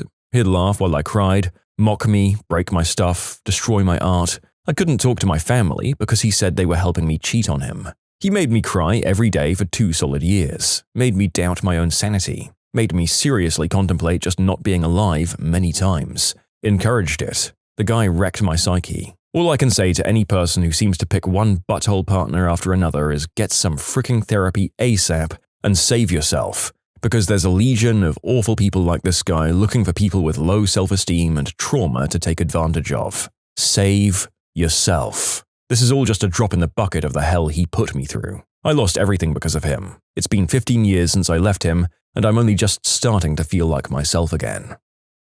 It wasn't one thing, but the sum of things. Complete lack of true empathy, and the eerie way that they act like they have empathy in tragic situations. A ton of casual lies, an extremely charming front, the sudden violence, their sometimes dead eyes, the next-level scheming to hurt people who threaten them, the lack of any guilt or shame, the enjoyment of confrontation, the easy moving on from one relationship to the next once people see past their facade, and their skills in manipulating those who don't know. Yeah, I know of a guy like this. Used to be mutual friends with him, although I always hated him for what he did to me. Sometime after years of no contact, he started texting me again and eventually even apologized for his past behavior. I threw out a little something about me having grown past that and how I'm strong enough to not get hurt by others anymore, including him. And wouldn't you know it, he just couldn't resist threatening me all over again. My sister would convince another addict that had a thing for her to inject into his neck and would promise him certain favors to do it. She wanted to see if it would kill him. She said he made the choice, so it's not her fault. My coworker was flexing about the amount of people he'd slept with to spread transmissible diseases and how easy it was to convince them to do it raw. I already thought he was, but I just read about RFK Jr. having cheated on his wife 37 times, journaled about it, and constantly sent friends pictures via text. When his wife found out, she threw up a noose and ended things.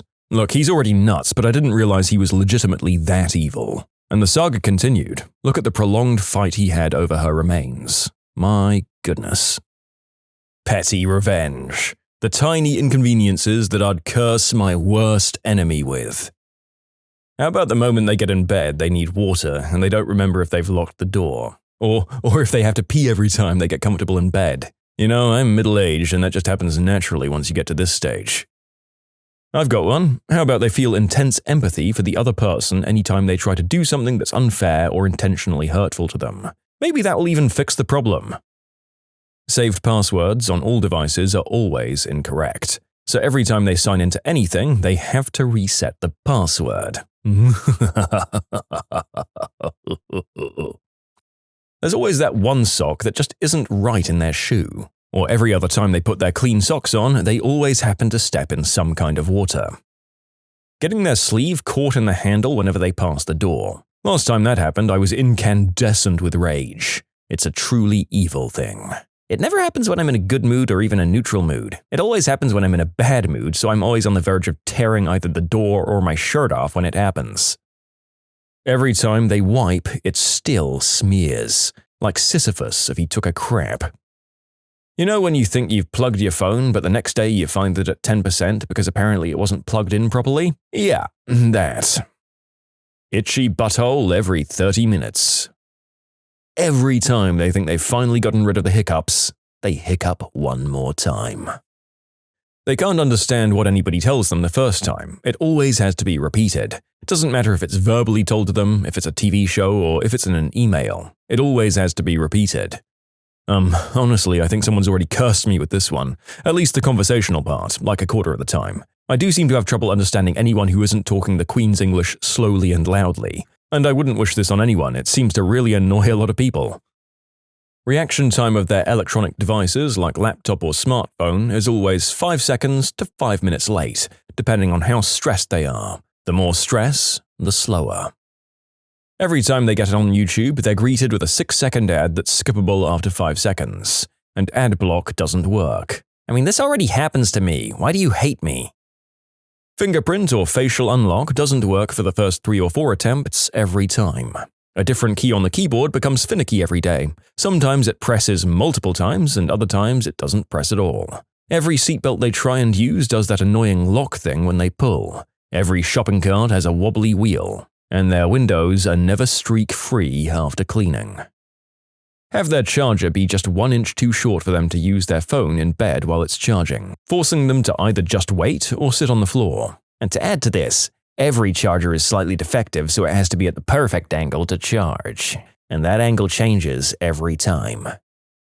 They'll always be $1 short on all of their expenses. Except they find the $1 in pennies and then the cashier asks them to count it. How about whenever anything good happens to them, they wake up from a dream? They're always 1 minute late. 1 minute late catching the bus or train, 1 minute late to the birth of their kid, 1 minute late dropping the kids off, 1 minute late to a funeral, 1 minute late to their wedding, 1 minute late to appointments and meetings. 1 minute late picking up that call. 1 minute late to the toilet. Actually, if you cursed my partner with this, it would be a drastic improvement, apart from the toilet thing. To be perpetually stuck in that moment when you're about to sneeze, but to never get the satisfaction of actually sneezing. The traffic light turns to red just as they get there, or they always get stuck behind a really slow driver, or a driver that sticks exactly to the speed limit. They can never get the capture letters or pictures right. There's always a visible booger in their nose. Well, that's just torture for the person talking to them too, especially us short kings.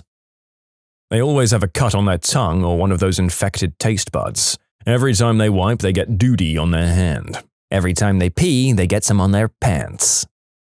Every time they try to plug in a USB, it's upside down. If it's right the first time, it doesn't fit. So the second time, it doesn't fit either, making for a minimum of 3 tries to get it right every single time. The bottom of their feet are always extremely itchy 5 minutes after they put on any footwear, boots, shoes, or sandals. Water that suddenly turns ice cold while having your daily shower. Unable to drink anything without spilling at least a little on themselves. Trip and almost fall but never actually fall, and there's always a witness who asks, "Are you okay?" To audibly and in an olfactory manner, toot in the most awkward time or place they encounter each day. Her eyeliner wings would never line up. A bird poops on them every time they step outside. They stub their little toe. A bug bite on the backside of the knee where it bends. "Screw you, Chris Constable, you were never nice to me. May you be itchy forever." Delayed shipping on all Amazon Prime orders. So just the standard Prime experience then? It would be a different inconvenience every time. One day you just miss the bus, the next you're $1 short for everything you need to buy, the next you have a water leak, etc., etc. Okay, do the people posting here not know what a minor inconvenience is? I'd be raging with almost any of these. Or maybe I have issues. Mine would be pulling the wrong cable for the blind every single time, thinking it was the right one. Mine would be every time they brush their teeth, all of the teeth fall out and they swallow them, causing internal hemorrhaging and death. Also, their family is tortured and killed and their pets starve. Set their house on fire for good measure, but wait for the pets to starve. Every number 2 they'd take would be one of those ones that you need half a toilet roll to wipe. A pebble in their shoe that just won't get out and settles right under the big toe. An ingrown toenail on each foot. With every lie, they'd throw up, pee, and poo. The lack of commas here makes this a very vivid image. Oh my god, yeah. Are they throwing up, peeing, and pooing? Or when they throw up, is number 1 and 2 what's being excreted? Whoa. They'd run out of toilet paper every time they went. Tried to think of a person I know that I hate. I don't think I hate anyone I know, but I'd probably want them to accidentally bite the inside of their mouth once a day. Having hemorrhoids the day after eating really spicy food. Stubbing their pinky toe every 17 minutes and 32.7 seconds, and it alternates randomly which one gets stubbed. Everyone always either misspells or mispronounces their name, and each time it's off by just 1 letter. Getting toothpaste on their t-shirt every time they brush their teeth. They have a slight amount of anxiety every time they take a step outside their house. Their sleeve is always wet. Every time they try to pay for something on the card, it declines, and every time they pay in cash, they drop the coins. Painful leg cramp every night just as they fall asleep. Every time they're about to leave home, they suddenly can't find something important. Phone, wallet, keys, doesn't matter, but it's something they absolutely can't leave without. And it always takes them just long enough to find it that the anxiety of being late, or it being lost somewhere outside the home kicks in, and when they do find it, it's in a place they've already thoroughly checked. So now they question their sanity and reality. You know, I was going to say craps his pants, but I think the guy I hate's already got that going on.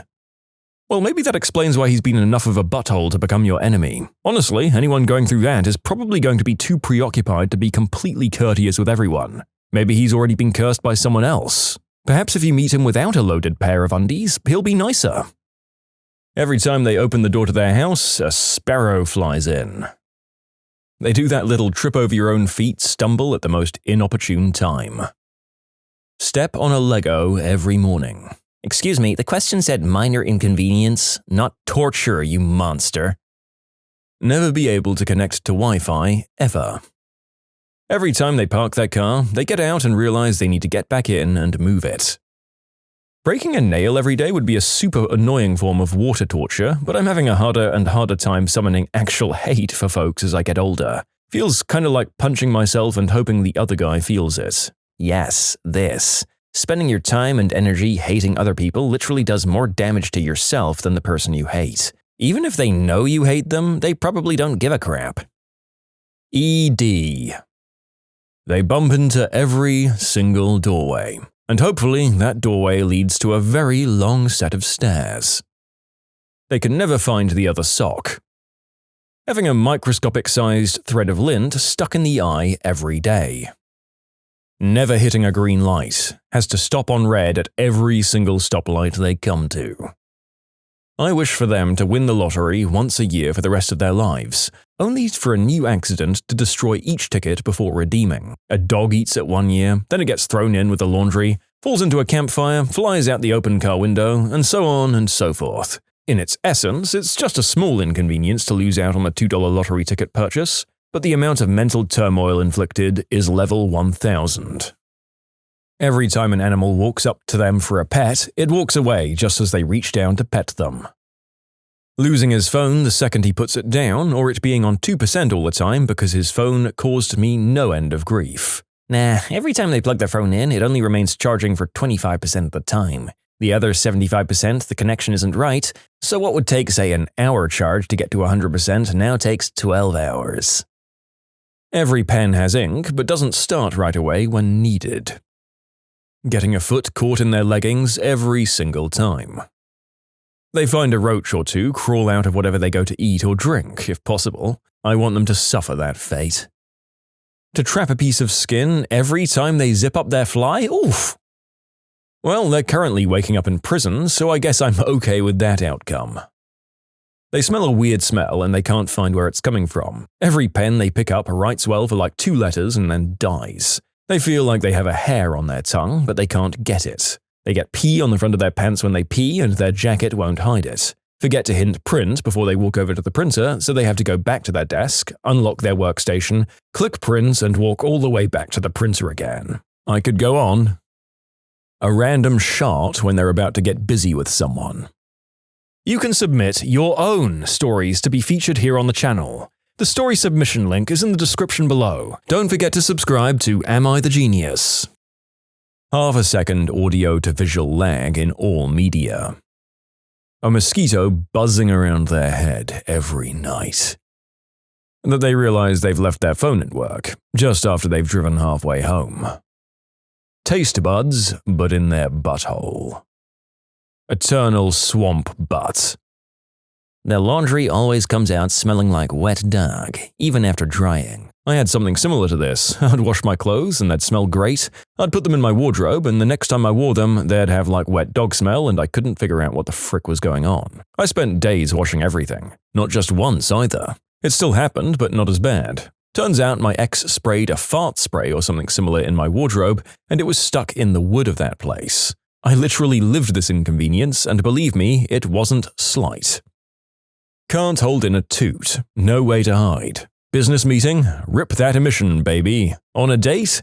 Guess what? Percussive blast. At a funeral? Too bad, time to turn heads. And it is always, always wet.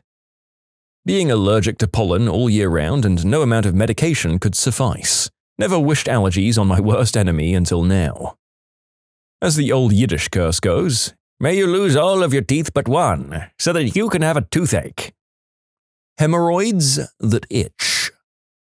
The crotch of every pair of pants fits weirdly, so their crack feels exposed every time they bend over, sit down, or anything. When they walk, they have a shimmy because the crotch is cut weird. Hyper self-awareness every time they're being selfish, unreasonable, or overall a jerk. She craps on herself randomly once a day. Can never tell when it's going to happen, so she has to wear a diaper. A little black curly hair in everything they eat. The taste of duty in their mouth all the time. To be name-called, to be made fun of, just once a day, every day, for the rest of their life, preferably by someone they think cares for them. 1 hole in a sock per day. They have a little kid that follows them around and tells them, "You're not Sigma." To have them wake up every day to a picture of me. That they fall out of their bed every single night. The chip in their debit card doesn't work, so everything they go to pay for they have to tap or insert and wait 3 times before they can swipe the strip. They still get what they're buying, but they have the constant feeling of holding up the line. Their phone can never pair with Bluetooth in their car, so they have to listen to the radio like a chump. Every doorknob has a small static charge and gives a painless but irritating shock. Every button they press has to be pressed multiple times before it works properly, and even after they figure it out, people are still going to suggest that they be patient after they press the first time. Almost every time they put on fresh socks, they immediately step in an unidentified cold puddle. Is it water? Is it pee? Cold tea? Cat throw up? Not every single time, but just often enough that they stand up and look around at the floor every time they put on socks. Stepping on Legos every time they get out of bed or take their shoes off. No matter how careful they might be, the moment they put their full weight down, a Lego would just appear. I suggest that Lego just start pretending and introduce the Lego caltrop already. That is genius, and then they could officially be a defense contractor too. Now there's a way to guarantee that you basically print money at the loss of some of your soul. Then we're halfway to the Lego private military corps that will one day rule over us all. They always stutter and mispronounce the names of countries. My mortal enemy gets behind someone at the checkout line who's paying with a dozen gift cards with tiny balances and a huge stack of coupons that won't scan, and the remainder by check, which that person doesn't even begin writing out until the final balance is determined. Someone's also behind my mortal enemy in line, meaning that they're trapped and just have to wait it out. They always stutter or mispronounce the names of countries.